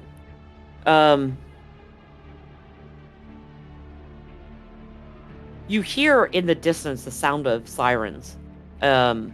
It's not really clear where they're coming from, but that you can hear them. And as you look up and down the street, you see there is not another human being on the streets. It is, tumbleweed, deserted, up and down the streets. You see cars in the middle of the street with their doors open. You could still kind of weave a path through there if you had a car. And some of the cars, the engines are still running. You can still see the puff of exhaust coming out of the tailpipe. But just below that, the sound of the sirens, you hear what sounds like a voice message just repeating over and over on a loop. It starts to get louder, but so does the sound of the rotor. Just gets louder and louder and louder. And all of a sudden, it just bright light just erupts up and down the street. And it takes you a minute, hold your hand out, and then you see a Salian Wealth helo-jet. And as it's kind of going slowly now, and you hear over and over again, "Citizens of Springfield, we are evacuating the city. Please make your way to the safe house due east on the corner of Spring Street and Grant Avenue before lockdown in 4 hours." And it repeats that message over and over again. If you need me to repeat it, I can say it again. Rev, while that is going on at the front door, Mm-hmm. Henson has stayed back in Sal's office, and as soon as they're out of just out of sight, he pulls that pill container out of his pocket and he's just real quick popping it open to see what's in there. You've got some heart medications, blood pressure medication, a diuretic, to keep swelling down. Nothing of that's like there's no stimulants, there's no downers. It's just stuff to maintain her normal body functions, heart and that sort of thing. And her blood pressure.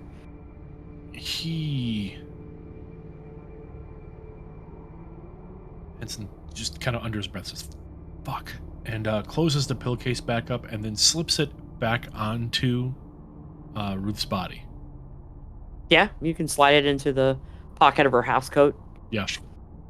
A little side is that each of you know Salient Wealth as some sort of tech company. They do a lot of public service work. There are a lot of people out there that seem to think that Salient Wealth is hiding some stuff. But it's hard to argue with the contributions that they make to the betterment of society. And with what you just saw, you really don't have the luxury of a choice to hang around this apartment building. It's either go to the safe house or hang out here and see if you get your brain scratched. So the question is, do we lock the door? I mean, are they going to let people into the safe house? Do we want people that have been infected in the safe house? No. Been a dozen of those bugs. So if we leave, we're locking these people into their death. They're already dead. Hey, look at these guys. They're dead. We can tell the Salient Wolf guys. Maybe they can do something? Or maybe that's why they're evacuating everything. Henson catches up to you. So what's going on? We gotta go. The Salient Wealth is telling everybody in 4 hours they're locking everything down, that we gotta evacuate to the safe house. They're evacuating the entire city? Yeah. Mm-hmm. Rev, you said they're like literal cars running empty. Is there like a minivan running anywhere nearby? Or a van of some sort? Yeah, there is. Shit. You should kind of comb up and down the street. We only have a couple hours. I'm going to the safe house, but I've got to go get Carmen and the kids. Do you guys want to come? I gotta pack up a couple of notes and then I can head out. I mean, I've got. Sure, you want to go back in there with the bugs? I got work to do, man. I have to. I can't be without them. Fuck your work. It's Fuck my work. I already don't have any work. I need at least one paying client, and all my notes are up there. Yeah, but how good are your notes going to be if one of those things crawl up your nose? If you go back in, we can't trust that you didn't get bugified. Buggered? No. Buggied? No. Buggered. I think the exact word is just foobarred. Well, bugger me. Look, Mark, you I don't know you that well, but my vibe is that you kind of see the mysterious and you believe in conspiracies, that type of shit, right? Maybe it's real, maybe things are real, maybe things are not. Well, here's something you just saw that's very real. Right? Those bugs are very real, and if you go back in there to get your shit, you're staying here. You're in my head. Let's get out of here. All right. Start heading for the van. Just to make a little bit of a note is that in this one shot, the group has goals, and they didn't have a goal until now. So if anybody has a sheet where they can make in your goals note for everyone else, there is the new goal of find the safe house. I think that probably should read make your way to the safe house. New goal, don't die. Because it does specify that you all already know where it's located. It's just a matter of getting there. It's not really finding it, but get to the safe house. Make your way to there. And as you guys kind of have this conversation, you regroup together, and you start to head out. You see the rat come back down the hallway, and you see one of those bugs headed towards it. You see the rat turn and hiss at it, and then jumps on it, wrestles it to the ground, and rips it in two, and carries off half of it. The Good. good Ruth's rat. cat'll be fine. But the bug did not attack the rat. It was trying to get away from the rat. The rat just... So you feel like the cat's going to be okay. It doesn't look like it's after animals. Mm-hmm. Are we locking the people. doors? Yep. Yes. I've already walked off, so Boop. Said boop. sad boop. Boop. Boop. Do. All right, let's find a. I mean, the location of the safe house. Do we need to drive to it, or? It's just on the other side of town. It's not going to hurt you to drive Okay. to it, but Well, I didn't know if it was in like will a the road mile stay or- clear long enough for you to get that way? Remains Gotcha. to be seen. So you guys hop in the minivan with Abby, yes? Mm-hmm. Abby, you take off in the direction where your family is, and you just see a road blockade of cars. Just I go off road if I can. you cannot. There's not enough sidewalk to get up around people's stairs. You've got about a normal 3 feet. Minivan's not going to make it through there. Before we leave the car, I want to turn the radio on to WREN to see if there's any news reports coming across.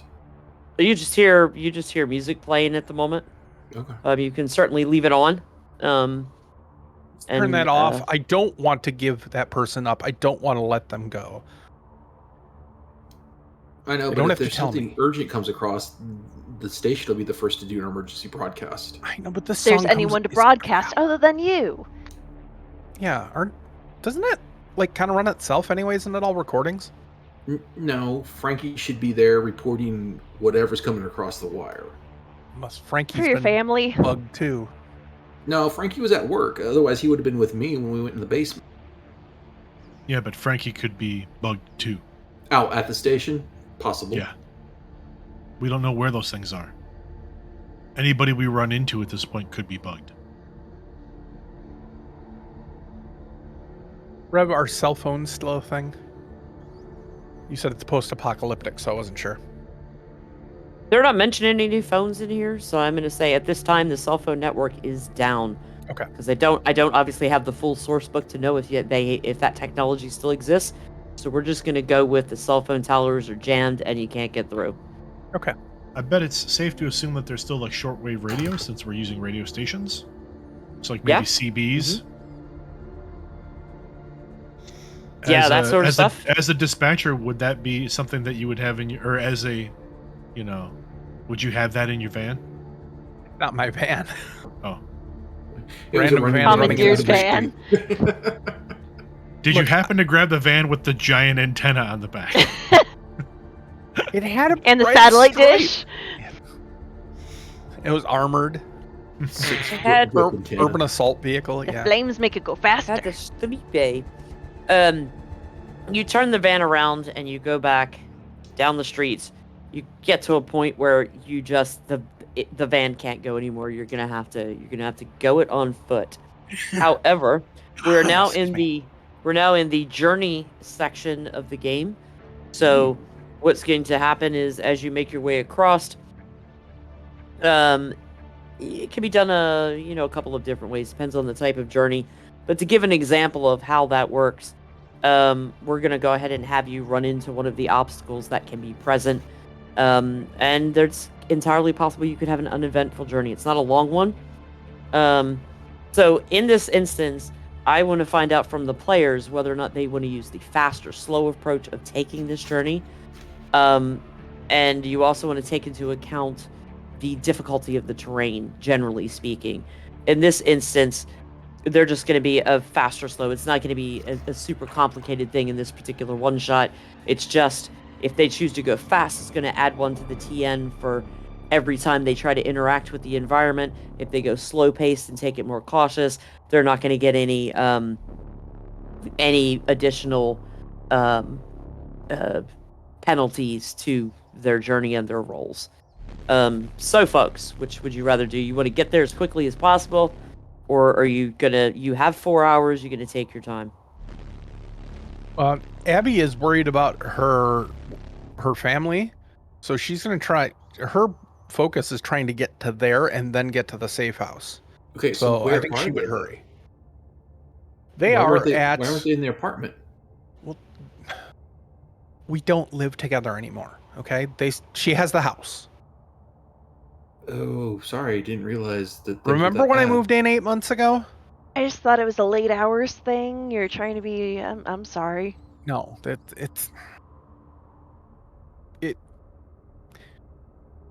it's all my fault, but that doesn't make it better.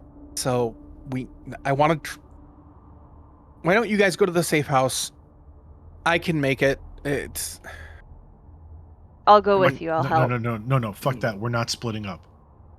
If we split up, we can't guarantee that when we meet back up that the rest of us are uninfected. So the only way we make sure that we stay uninfected is if we all stay together.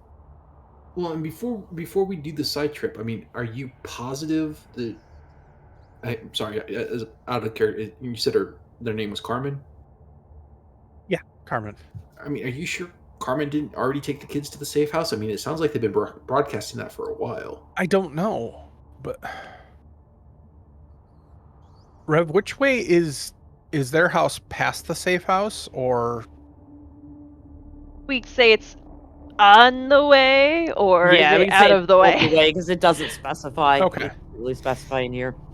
I don't know, Andy. It's on the way. It's Okay. it's like 2 blocks off the direct course. Let's go. Let's just go. Yeah. Let's stop talking about it and let's just go. Start walking or As start jogging. Actually, You guys start making your way down, and you turn the corner, go up the street, and you see you get a few blocks up, and you see your local C and R instead of B and Q. It's down the road, which is your local hardware store, and there are a bunch of citizens, and they look like they're looting.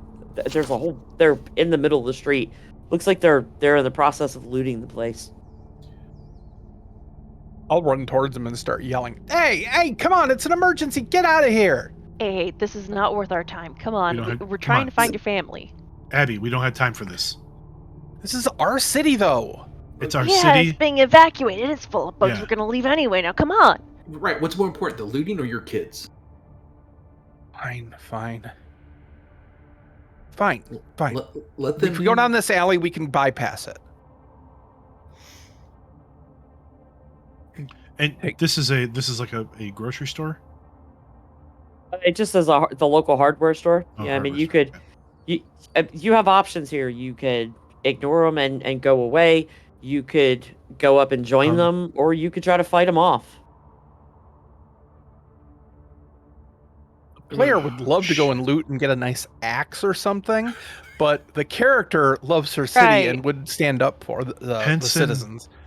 Henson pulls the pistol from the holster in the small of his back, pops the magazine out and like looks at the count. We only got 5 shells left, and there may be some ammo in there.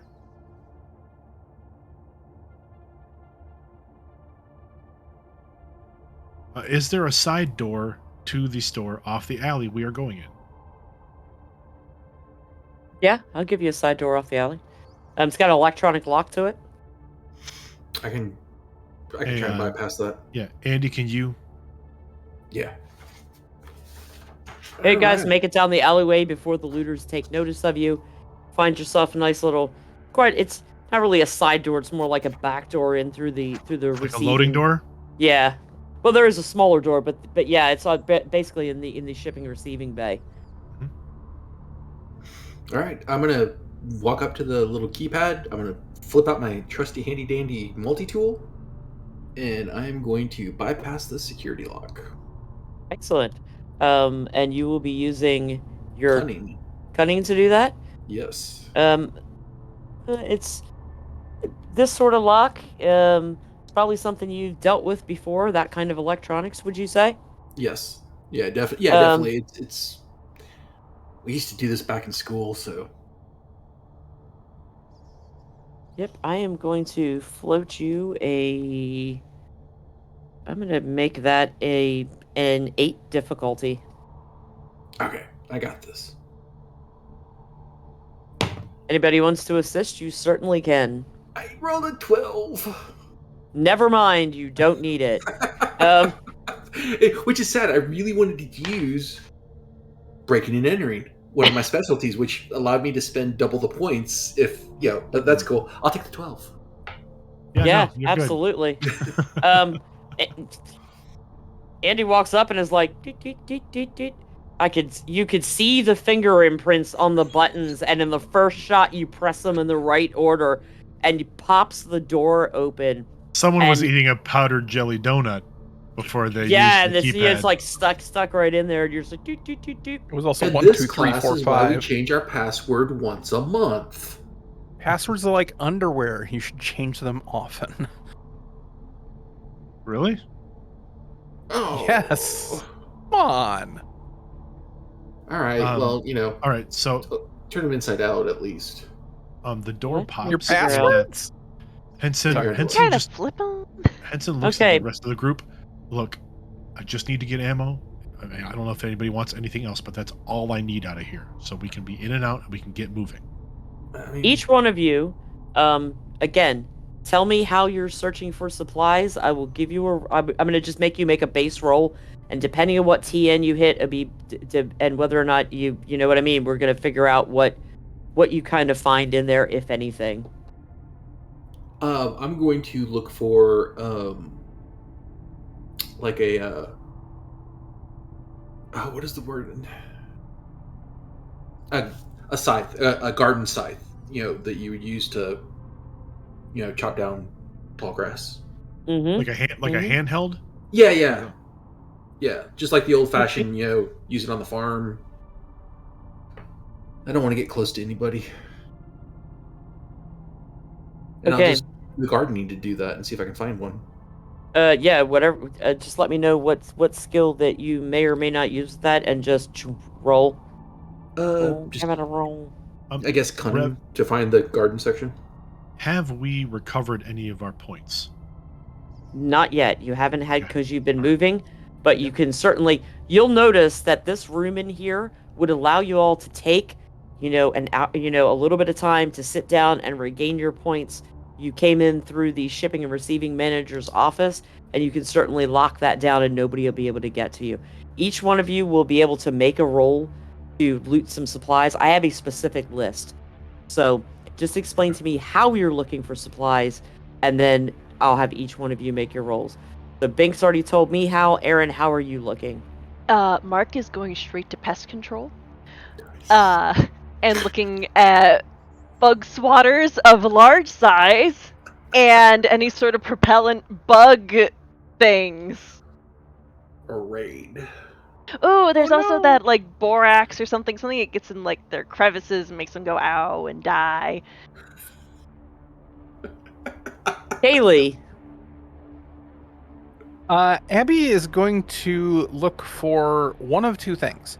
If this hardware store has a sporting goods section, a baseball bat of some kind, aluminum or wood preferred, classic.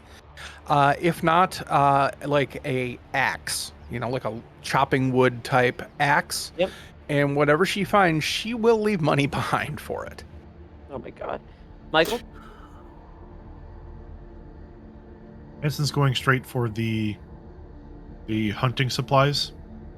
I'm sure they have a small gun counter. This is a small town hardware store. But he's going to try and go back there, find ammunition for his pistol, and then also, if he can find a hunting knife. Okay. Something just for utility's sake. Now, I have 3 different TNs you could hit. I will let each of you pick which one that you want to aim for in this instance, because you're looting. So you have 4, 8, and 12. Bink, which one are you targeting for? And then go ahead and make your roll. I'm going to target 8, and I'm using cunning. Okay. And I hit 8 on the nose. Nice. So you don't find a scythe, but you do find a sledgehammer. Ooh, nice. Okay. Let me check that little monkey off the list. All right. And I have multiples for each number, so if somebody else wants to try for the same number, there are different items that you can find. And let me see, sledgehammer, what that does for you. There's initials carved into the end of it. It says PG. The sledgehammer, it does 1d8 melee, and it's melee range, so it does 1d8 stress. 1d8. Cool. Next up, Aaron, what number do you want to try and hit for, and then make your roll? So I'm also looking for 8. I'm using vigilance to pick the right stuff. Excellent. I got a 12! Nice. Excellent. You don't find any borax, but you find $20. Hey. Hey. You find you find $20 in nickels in a sock. you Those find aren't nickels. You find a toolbox that contains a flashlight, a hammer, nails, wire cutters, and screws. Do you need me to repeat those for you? Yes, actually. All right, now I got it. Okay. No. Flashlight, All right. a hammer, Uh-huh. nails, Uh-huh. wire cutters, and screws. Awesome. Now, Nice one. we talked a little bit about our carrying capacities, right? Mm-hmm. So in this case, if Aaron takes the toolbox counts as the one thing and not the 5 things, right? Right, it counts as 1 and it's size 3. Gotcha. So it would take up that off of the, let's say, 10 that she has available, it would take 3. And then you kind of, I want your items to add up to under your strength, or excuse me, under 8 plus your attribute, which I have to flip back through that. I do have that there for you. Okay, Kaylee. I think I'm going for the 4 because I'm pretty sure that an axe or a baseball bat's going to be. I'm looking for a stick or a club or something. So it's not really rocket science at this point. Mm-hmm. And I am using something that just dropped my dice on the floor, but I'm doing vigilance to look around and be perceptive. That's my last D12. Otherwise, I gotta go find the other ones. The great old one says, with your D12s. Right. I got a 6. So you went for a 4. What you find is a wrench, a good long wrench, which will do a similar sort of damage to a baseball bat if you swing it. I don't know what they're giving it, but I know what I'm going to give it, so there you go. I'm going to give that a D6 damage, or a D6 stress. Pipe wrench. So 1d6. yeah, big long pipe wrench. I want to put a knife on the end of it so I can have a knife wrench. Anybody who gets that joke? If you know, you know. Michael, Knife wrench. Sorry. what number are you gonna hit for? And I'm gonna go for 8, and I'm gonna use. I will use vigilance.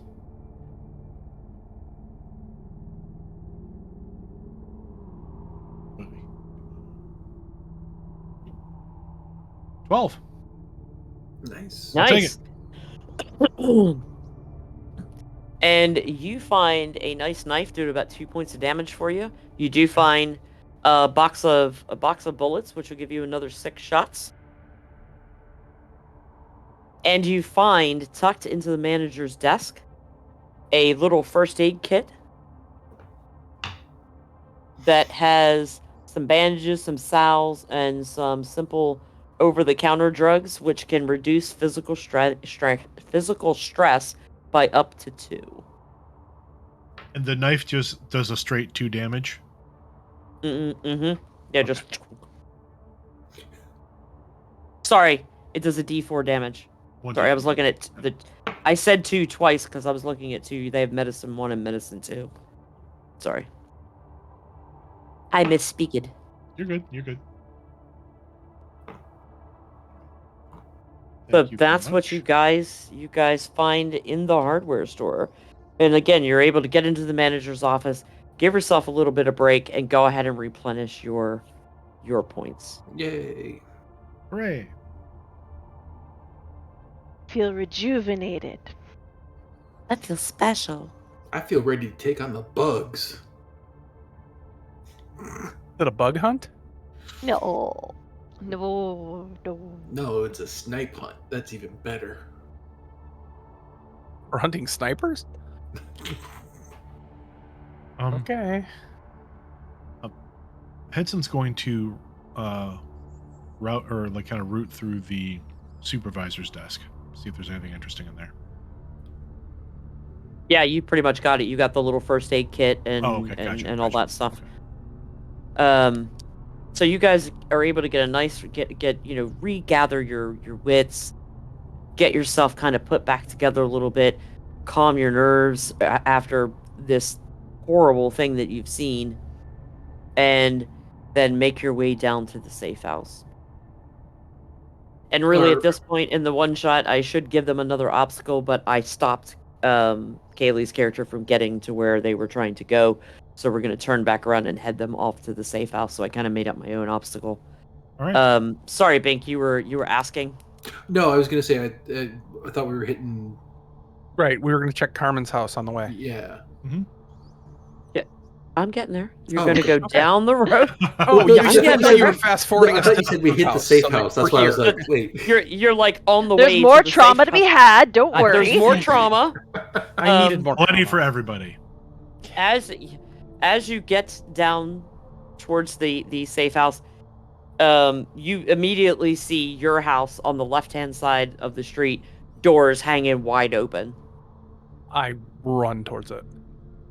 You go in and you see like shit everywhere, and it looks like somebody's like pulled stuff out, and you see a stray sock, an old T-shirt. Just looks like they were cramming stuff into bags and gone. Okay, but there's no bodies or anything like that. Nope. Okay. They're not here. We're okay. Okay. They had to have gone to the safe house. Okay, we're good. Thank God. Okay. Let's go. We can go now. I'm so sorry about that. Oh no, it was absolutely worth checking. You make your way down, and as you come closer to where the warehouse is that is the safe house, you see a long plastic decontamination tent connected to a pair of massive doors, which are currently in the open form. The plastic itself forms a nice airtight seal over the entrance and into the building. And it looks like the rest of the warehouse is similarly is also draped with a big like a tent to keep keep things in. They have covered the whole of the building. Yeah, there's just tarps and stuff kind of double covered over the windows and that sort of thing. And you see a bunch of the edge troopers standing around kind of directing things and directing where they're going. And you as you start to make forward, you notice that the troopers are, as you join the line and people are coming in, they've got some kind of device and they're kind of scanning folk as they come in. And every now and again, they take somebody and usher them off in a different direction. It looks like, when you go to the airport and they wave the wand over, it's that sort of thing. Mm-hmm. And they're doing it as quickly as they possibly can, but it's still not moving super fast. And you definitely see there are two distinct groups being separated off from each other. And then it comes time for you to go through, and who goes first through the scanner? I think Abby would. She's trying to get to her family. Aaron beats you by about a half a second. Aaron walks up, and they're like, "Come on through. Yeah, down the hall, room on the left. We'll give you some information in there." Next, Andy, you step up and you hear it go, "Oh!" And he's like, "Okay, if you want to follow this guy over here, and you're going down to the right."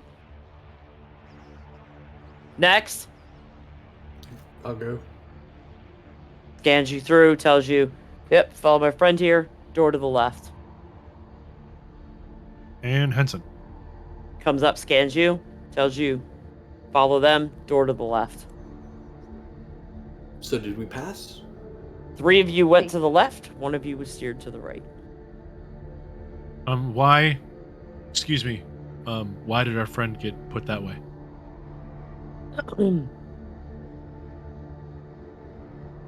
Possibility of, being ill, and we're gonna go give him some medication.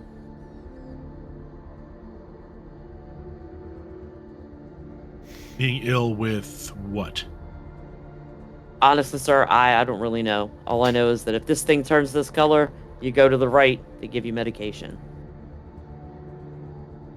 We've all already had our shot, so. So it's some kind of plague? Again, sorry, sir, I'm not real sure. You're gonna Don't get more know. information down around the corner. Like I said, I don't have any. Look, I'm a private. I'm just a grunt. You haven't been briefed on the city evacuation. Just blue color shows up, send him to the right.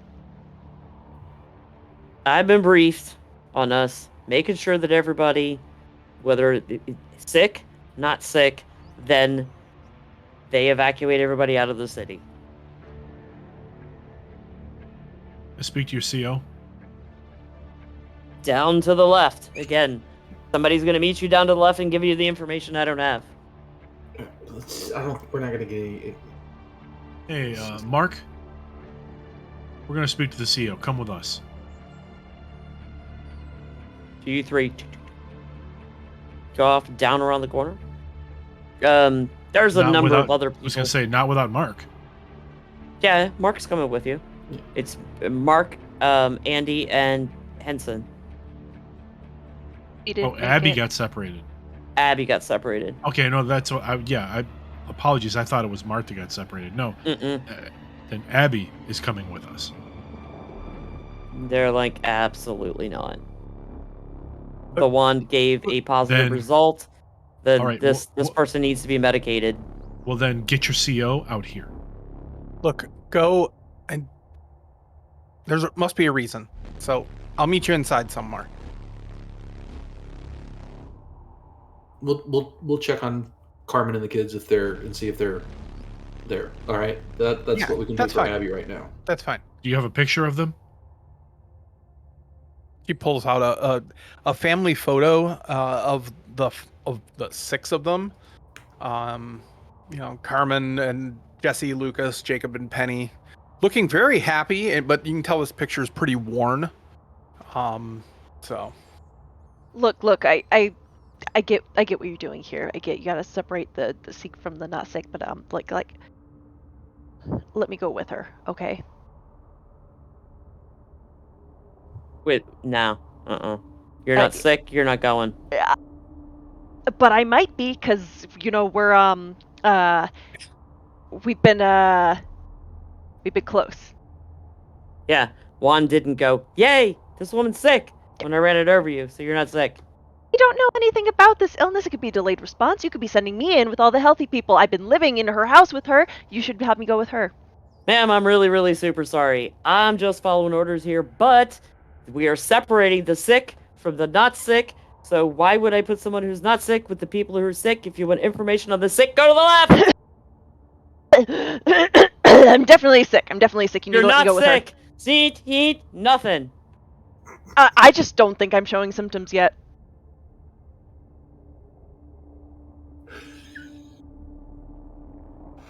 And you see a bunch of these troopers. It's not like just these 2 individuals. There's a whole ass load of them out here. And finally, this poor dude's like, And you see a whole group of them come over, quite heavily armed and armored, and they're like, down to the left. Down and to the left. Fine. Just call the Gestapo off. We'll go to the left, okay? And they're like, come on. Mark, come on. Come on, we'll get to the bottom of this, and Babe! Go and be safe. They're not even letting you hang around. They're taking you down, and so they're not letting you linger around everybody else who might not be sick. They're making you go down. That's and fine. We'll get there. I don't resist at all. So get Try. better soon. I knew somebody had one of those. Let's go find answers. Yeah, so the group of us goes to the left. You go into a room. There's a few other people in there that have, because they're trying to move people through.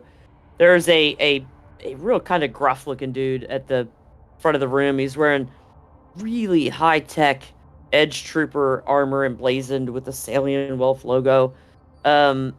It's a symbol depicting what looks like an ocean wave made of flames on one side of his chest. And he's like, "Don't be alarmed, folks. Don't be alarmed. Everything's going to be fine. There's just been an outbreak of a particularly resilient strain of the Spanish flu. My associates will be coming through and administering a vaccine, which should help prevent any harmful symptoms or side effects."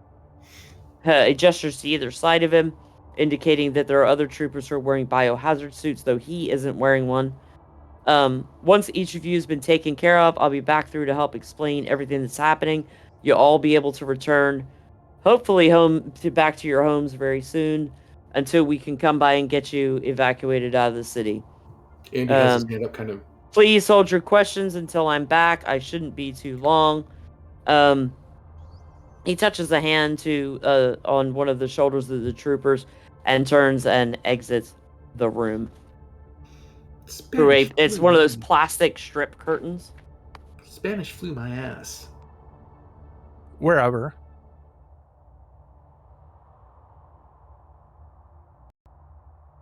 And back, like, as the curtains part, you see people moving boxes back and forth over there. It's just, it's nothing out of the ordinary. Pick up supplies, move into one location in this sort of circumstance. Okay, so Spanish flu. Yeah, we know that's not the case, don't we? Well, I've been an EMT for a while, and I've never seen the Spanish flu crawl up someone's nose. You almost just saw something come out of Rebs.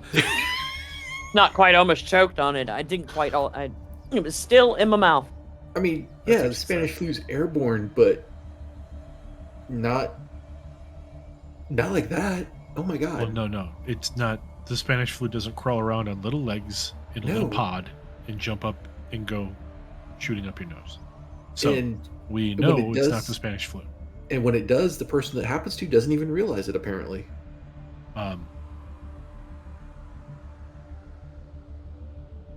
Let's find. Probably let's just see if we injecting. let's see if we can find Carmen. We can at least do that while we're waiting for Abby.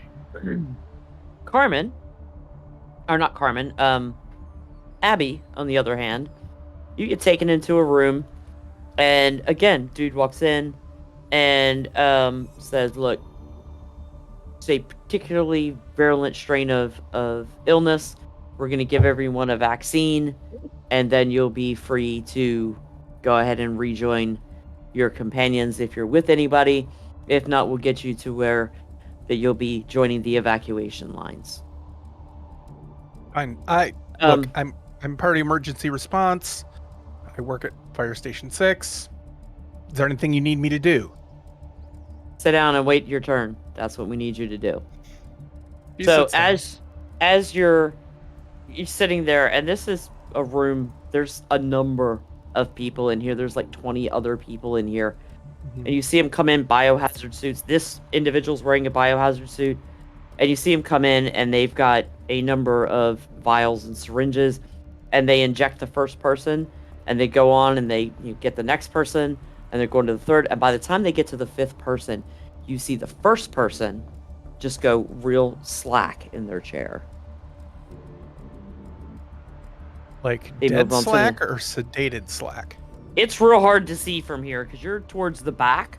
You were the last people to come in, but then they get to the next person and the next person over, so it's now in a wave. And they're just like,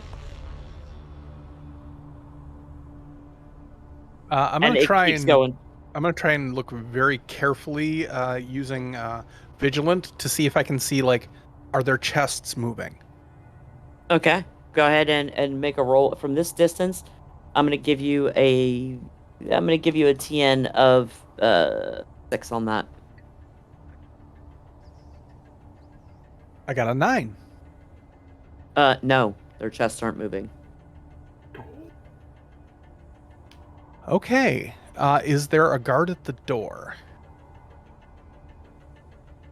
Not that you can see from here. Possibly outside, but not inside at the moment. Okay. But there are I'm gonna. there are a number of edge troopers in biohazard suits walking back and forth, bringing supplies in and out of the room. Okay. I'm gonna see if like, since I'm kind of in the back, behind me is like a tent wall or a curtain wall or something like that, or is it like a steel wall, like part of the warehouse? Well, you're now into the warehouse, so that you're that first room in. Yeah, it's an actual wall. Not that you probably couldn't like get to the back. It's kind of dark at the back. Yeah, I'm gonna try and sneak and get out of line of sight. Actually, what I'm gonna try and do is get unnoticed to around to where they've already inoculated people, and then play dead. Okay. All right. All right. Act like I fell off of a chair onto the floor or something like that, and just lay there. Okay. What? Gonna be using careful most likely for that, since that's your kind of stealth thing. Yeah, I Or think careful or cunning, it's the same roll, so it doesn't really matter. Yeah, your cunning is your wits and persuasion, and Yeah, your careful is I your think- stealth and that sort of thing. Yeah, So I think careful is better. okay, so you're going to try to, Play dead. get yourself up there and play dead. So with that number of people in the room, I'm gonna say that's gonna be about a TN7. Okay.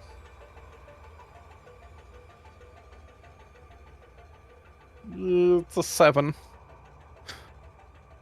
So I mean, normally I would be very happy about that, but that's a success with a cost of some kind. You get up there and you get into the chair, and the person that was in the chair hits the floor and makes a really loud noise, and 2 people turn and look, and they walk and start walking towards you and the decedent on the floor. They're like, Okay. and they start walking over that way. Little question marks above their heads. Yeah. Exclamation points, yeah. Yeah, I Like, go "What?" completely limp, and if I need to, using Tenacious, because I've done scuba training for water rescues, as a member of the fire station, I will hold my breath while they're there. Yeah. Go ahead and tell me what you roll, and I'll tell you how long you can hold your breath for. 11, so... Yeah, you're gonna be able to stretch that 3-minute, get up there. You're not quite those free divers that 5 minutes holding your breath, but you can probably do it for a good 3 minutes. You're up there holding your breath. In the meantime, what are the 3 of you doing? They're looking for Carmen, right? Yeah. So you guys are gonna try to also stealthily make your way back out of the room, so that any personnel left behind passing over and don't see you. So the 3 of you are together. If you'd like, you can make a group stealth roll, because there are a lot of edge troopers in here. It's going to be about a 10 TN to get the group of you out. So if you all want to donate in and decide amongst yourself who wants to make the roll based on whatever criteria you wish. I mean, I've got 3 careful. I don't know where everybody else is at. Might I suggest Mark takes the lead. that Henson just looks at the 2 of you, says, "Go find Carmen. I'll distract him." split the party even more. Have fun.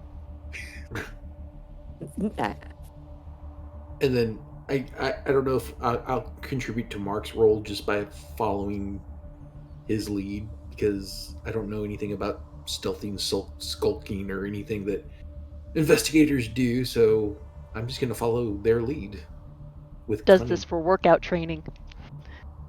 Okay. You Oh, could- come on, Mark, don't fail me now. You could kind of like to aid in the role. You could kind of mimic the movements that Mark's making and try to that's be, what I mean. Whatever. That I'm sort not of thing. carrying a What'd sign you that get? says "Don't be suspicious." I got a 9. Suspicious. Oh, You're- yeah, then one for me for 10. Can I There you add go, a you point got to the that 10. to make it an 11?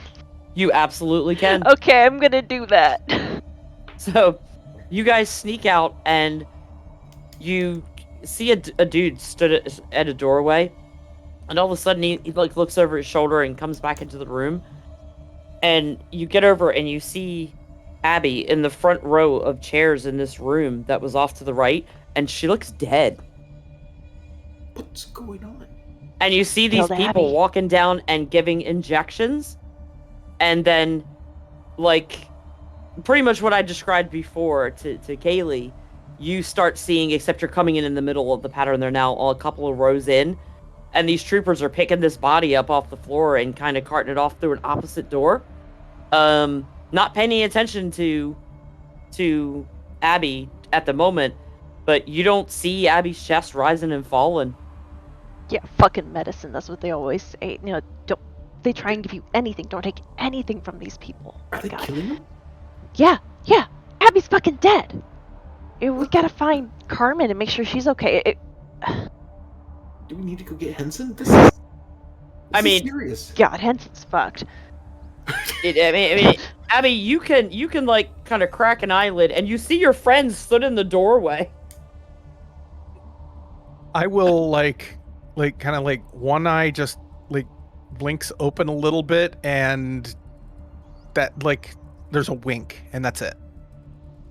So I don't know if you saw that or not, depending on how vigilant you might be.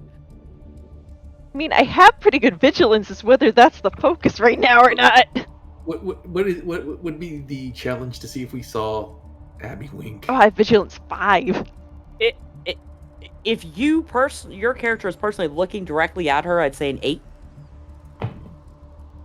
Whew. I didn't see it. I'm gonna see. Let's see. Oh no, I definitely didn't see it. No, Abby, you're dead as far as Mark knows. I rolled a 3, and I don't have enough to get it up there. I rolled a 1. Oh. You're dead, Abby. You died. You are You've 100% expired. dead. You're done. Gone to meet the bleeding choir invisible. What do we tell Carmen? Do we tell Carmen that Abby's dead? But Look. the troopers doing the vaccinating keep moving, and there's like rows of people, and people keep filling up at the back, and people keep filing in, and they're slowly starting to come out, and you see them come out, and you could tell from across the room they're going to start taking the bodies out so they can just cycle back through this room of chairs. Dude, and of I've course, never- Few musical Abby- chairs ever. yeah, of course, Abby, you see this too. So they're not quite set up to take the bodies, and these guys are moving. So this is your window. This is everybody's window of opportunity while they're out there bemoaning your death. I've never even seen Carmen. We don't even have to talk to Carmen. Have you met Carmen? I didn't even know Carmen existed. I knew of Carmen and the kids. I've never met them. Abby could have died anywhere in the city during this thing. Abby's dead. Abby's dead. We don't even have to say anything. Okay, Michael just go has a check her out. finger up amidst the background that you can't see, so it just Yeah. looks like he's. Oh, showing sorry, a I fist. couldn't see it. Yeah, I didn't see your finger. Yeah, no, Go ahead, I Michael. didn't realize I was.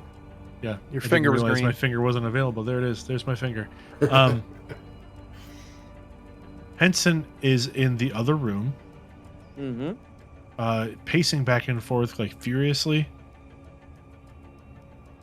All right, I want to see my friend, and we need to get the hell out of here. Who do I need to talk to? Where is this? Who's the CO? I need to talk to the CO. You, You, blockhead. Yeah, you. And Henson just points to one of the guys in armor. You. Who do I talk to? He's coming back. That's Colonel Abraham. He'll be back. He'll be back in a minute. Yeah, a minute is a minute from now. Like, let's make it faster, can we? No. You want me to go tell the Colonel to hurry TF up? I don't think so. Well, do you want me to tell the Colonel to hurry the TF up? You can certainly try. Take me to the Colonel. They're not gonna do that. And they're both like, they're like, no. Mark kind of leans into the door. But now, all the people in the room with you are starting to get a little bit restless. They're like, yeah, we're tired of sitting here. Tired of sitting here. Right. I mean, they're just basically holding us here. They won't tell us shit. We don't know what's going on. The Colonel's back there polishing his gun, whatever the fuck he's doing. And you guys see, they're like, we need help in processing. Their people are starting to get out of hand. And what you three see in the other room is you see the guys that are getting ready to start come and take the bodies, put the things down and go across the hall. They push past the two of you, like, excuse us, and they're going on, because they assume you're on your way in. They just go that way, and now there is literally nobody but the attending medics in the room and the bodies. Abby, and the bodies, and there's more bodies than there are live people in the room. Abby's going to take that chance to slide off the chair and crawl out of the room towards her friends. So you while two, the medics aren't looking. Oh my god! You you're the bug! You're the bug! You're alive! And you're bug person! You're a bug person! Oh god, Mark.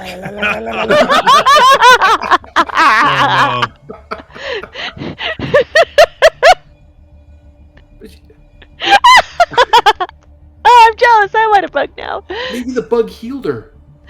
No, the bug did not heal her. A bug is talking to her brain. The bug is in your brain, isn't it? You're that god, aren't you? What are you? What are you? I'm sneaking out of here before they kill me like they killed everybody else. Oh my god, you sound just like Abby. I am Abby. Mark, what is wrong with you? The wand, it showed you were infected. It showed something. I don't know what. But they're injecting people and they're keeling over dead. Right. I personally don't want to be a dead. bug. So is it just a random selection? Where's I the bug? I don't know. Do I look like a medic? Where's Hanson? Yeah. Currently back consting to- the military. Back to Henson. People are now up on their feet and approaching these guards. You could easily slide back out the door the other two went out if you wanted to. Oh, Without even a roll. Now that the distraction is complete, let's rejoin my friend. Let's let Henson rejoin his friends. So you come into the hallway as Mark is like randomly rambling on, and Andy is stood there like and Abby is like, but I'm so you come into the end of when that Hanson walks conversation. up, I'm gonna be like, Abby was dead, and now she's back alive. Folks, Yes, because Abby's a bug. Holding my breath. folks, they're distracted. Let's get the fuck out. Where are we going? Well, we still have to find Carmen. Get Does he inside, know where that's deeper at? into the warehouse. We have to go further in. Okay. Okay. And do we still have our sledgehammers and stuff that we found? Or did they take that away from us? They didn't take anything off you. Oh, they're very trusting. Dandy toolbox. I love Alright. the idea of Mark just carrying around this toolbox. And Before the next session, I'm definitely gonna have to go get a giant pipe. Ka-dong. Hang it over your shoulder. Ka-dong. You make your way deeper into the warehouse, and you get a little further down the hallway, and you see it open up into the warehouse proper. And there are stacks and stacks of crates, and off in the corner you see a group of people.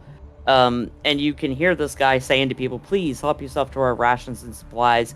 If you have need of anything, ask one of my colleagues here and we'll do our best to provide you as much comfort as we can. We anticipate all of this will be resolved by morning. And you see him jump down from a crate and he cracks it open, and there are MREs and bottled water, and he takes one of each out and hands it to the first person, and then people start coming over to start opening the other crates to start handing out these food and supplies. Okay. Get in line. Abby, Yeah. they didn't give you any medicine, did they? No, they were going to, but that's why I snuck around and pretended and played. I literally played figuratively. That bug dead. is eating your brain. Yeah, no, that's my worry right now, is if they separated you, or did you somehow get infected? I don't know. But we don't know They how many won't tell bugs us we're what they crawling say it around. is. Is it a bug? I don't know. Nobody's saying anything. Well, from what we saw in the apartment, if you were infected, you wouldn't have known that.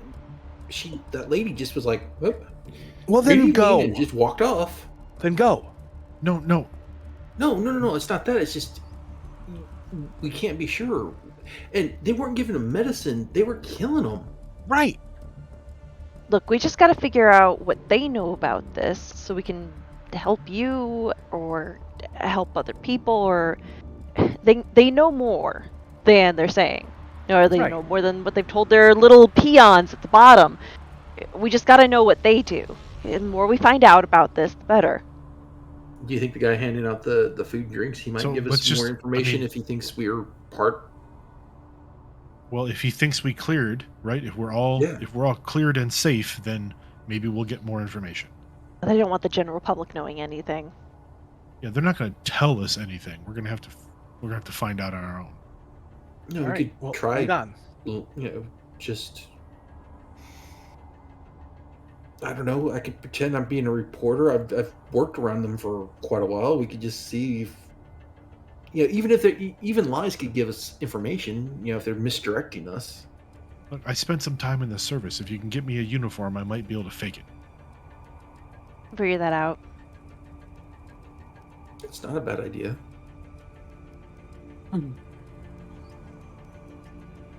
Right. So you guys get yourself in the ration line, and you see, that they're coming up and down the line, handing out the MRE and the bottle of water to each person. What are y'all doing? And you do see the commander, the colonel. He's stood off to the side. He's cracked open an MRE. He's kind of eaten the fruitcake bit out of it. Yeah, really what I want is to get to the colonel's office or to get to like a higher up's computer or something to find any sort of debrief on what they know right now. There are a lot of edge troopers in this building. Mm-hmm. And over where the command stuff is, you don't think you're gonna get in there. Nah, There's not way too without fucking many of them. figuring that out. Maybe we just go ask the colonel. He's eating, so he may be willing since we've been cleared. I'm gonna walk up to the colonel. Yeah, you've now got your MRE and your bottle of water. You walk up. Colonel's just leaning against a stack of crates, like chewing on, this little fruitcake thing that comes in the MRE. He's just breaking off hunks of it. Does he have like a name tag or anything? Yeah, Colonel Abraham. Colonel Abraham, when did the Spanish flu start? Because I was at WREN and I was in the basement working on the sound equipment, and next thing I know, you guys are telling us to evacuate. Yeah, look, we don't actually think it's the flu. We think there are some eco-terrorists out there spreading what we're not sure around. We're not completely sure, but some kind of biological agent they're spreading around. And we think these insurgent groups have been laced all throughout Springfield. As a precaution, we've brought some specialists to investigate, the area surrounding. As soon as it's deemed safe, for you to do so, you'll be released to go back to your homes. So Why We're not Springfield? actually evacuating the city. we're We not? just want to keep people. No, we just want to Wow. keep people safe. So when we were going through processing and you were splitting groups off, were those people that were infected with this agent? Or people that we think are working with the insurgent groups. Oh, So it's wow. one or.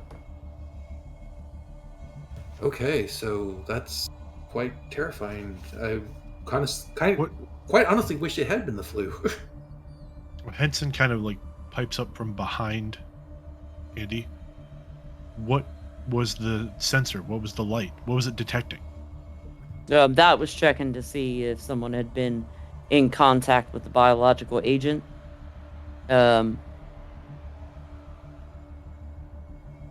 That's it. Was it a gas?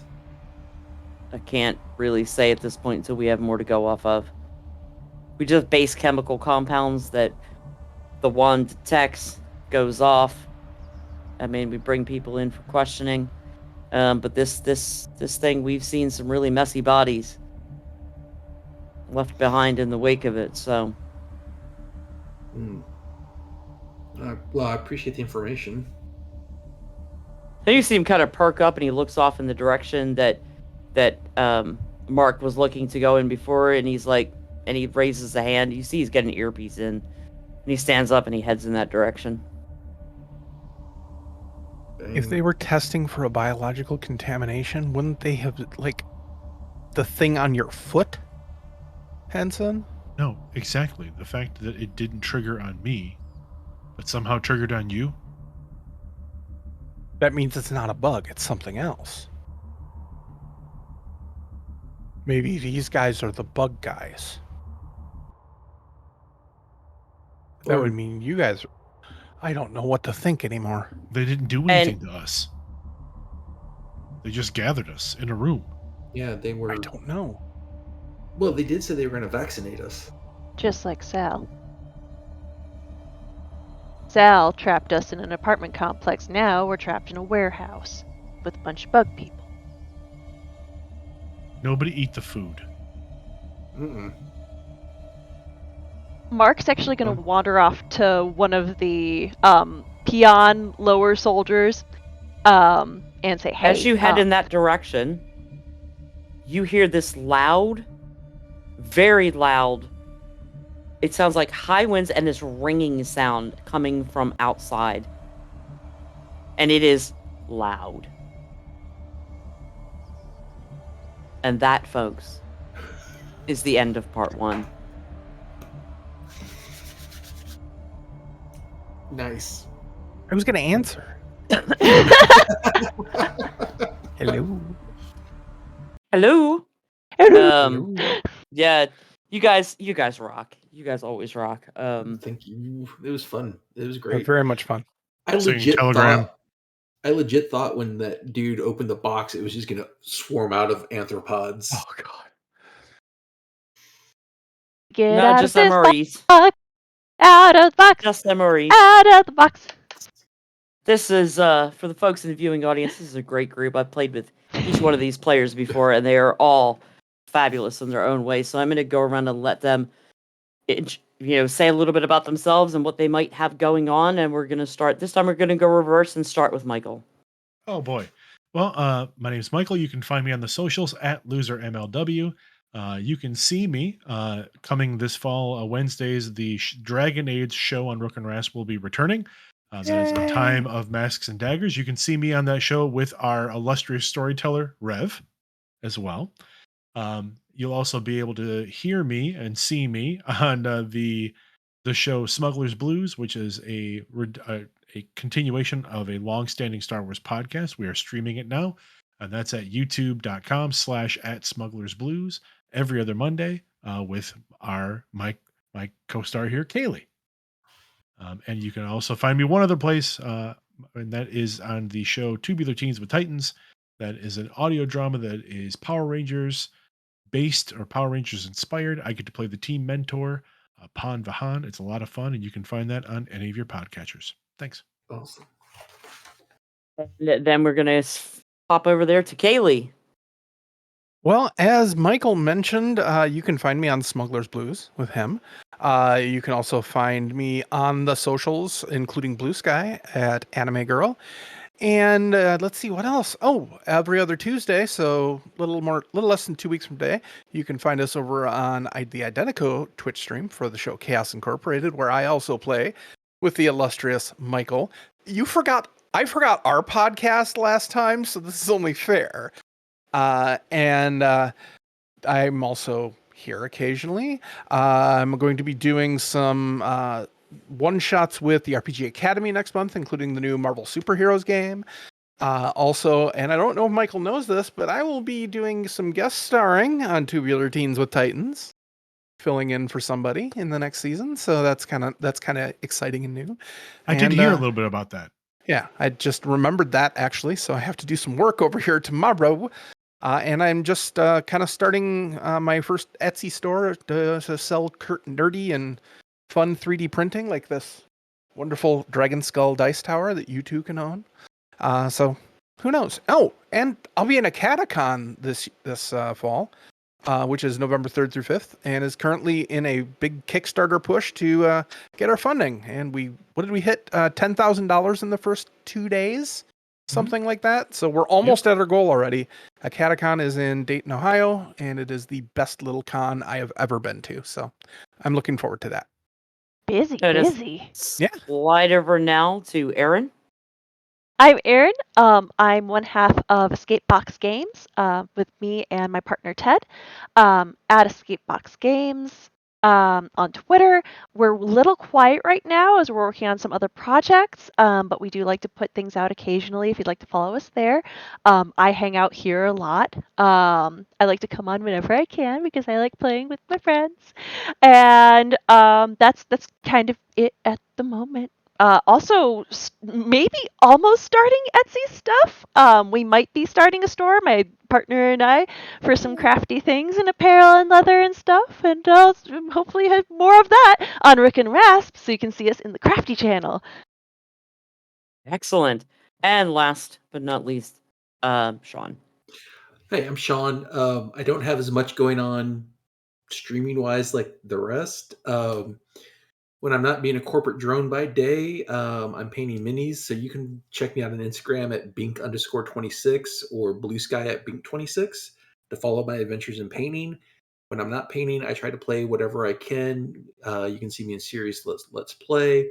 I'm in Illuminated Pages, which is a more classic Call of Cthulhu setting back in the 20s. We're on the Horror of the Orient Express. It's on hiatus right now, so we're hoping that we'll start that back up soon again. The And locksmith.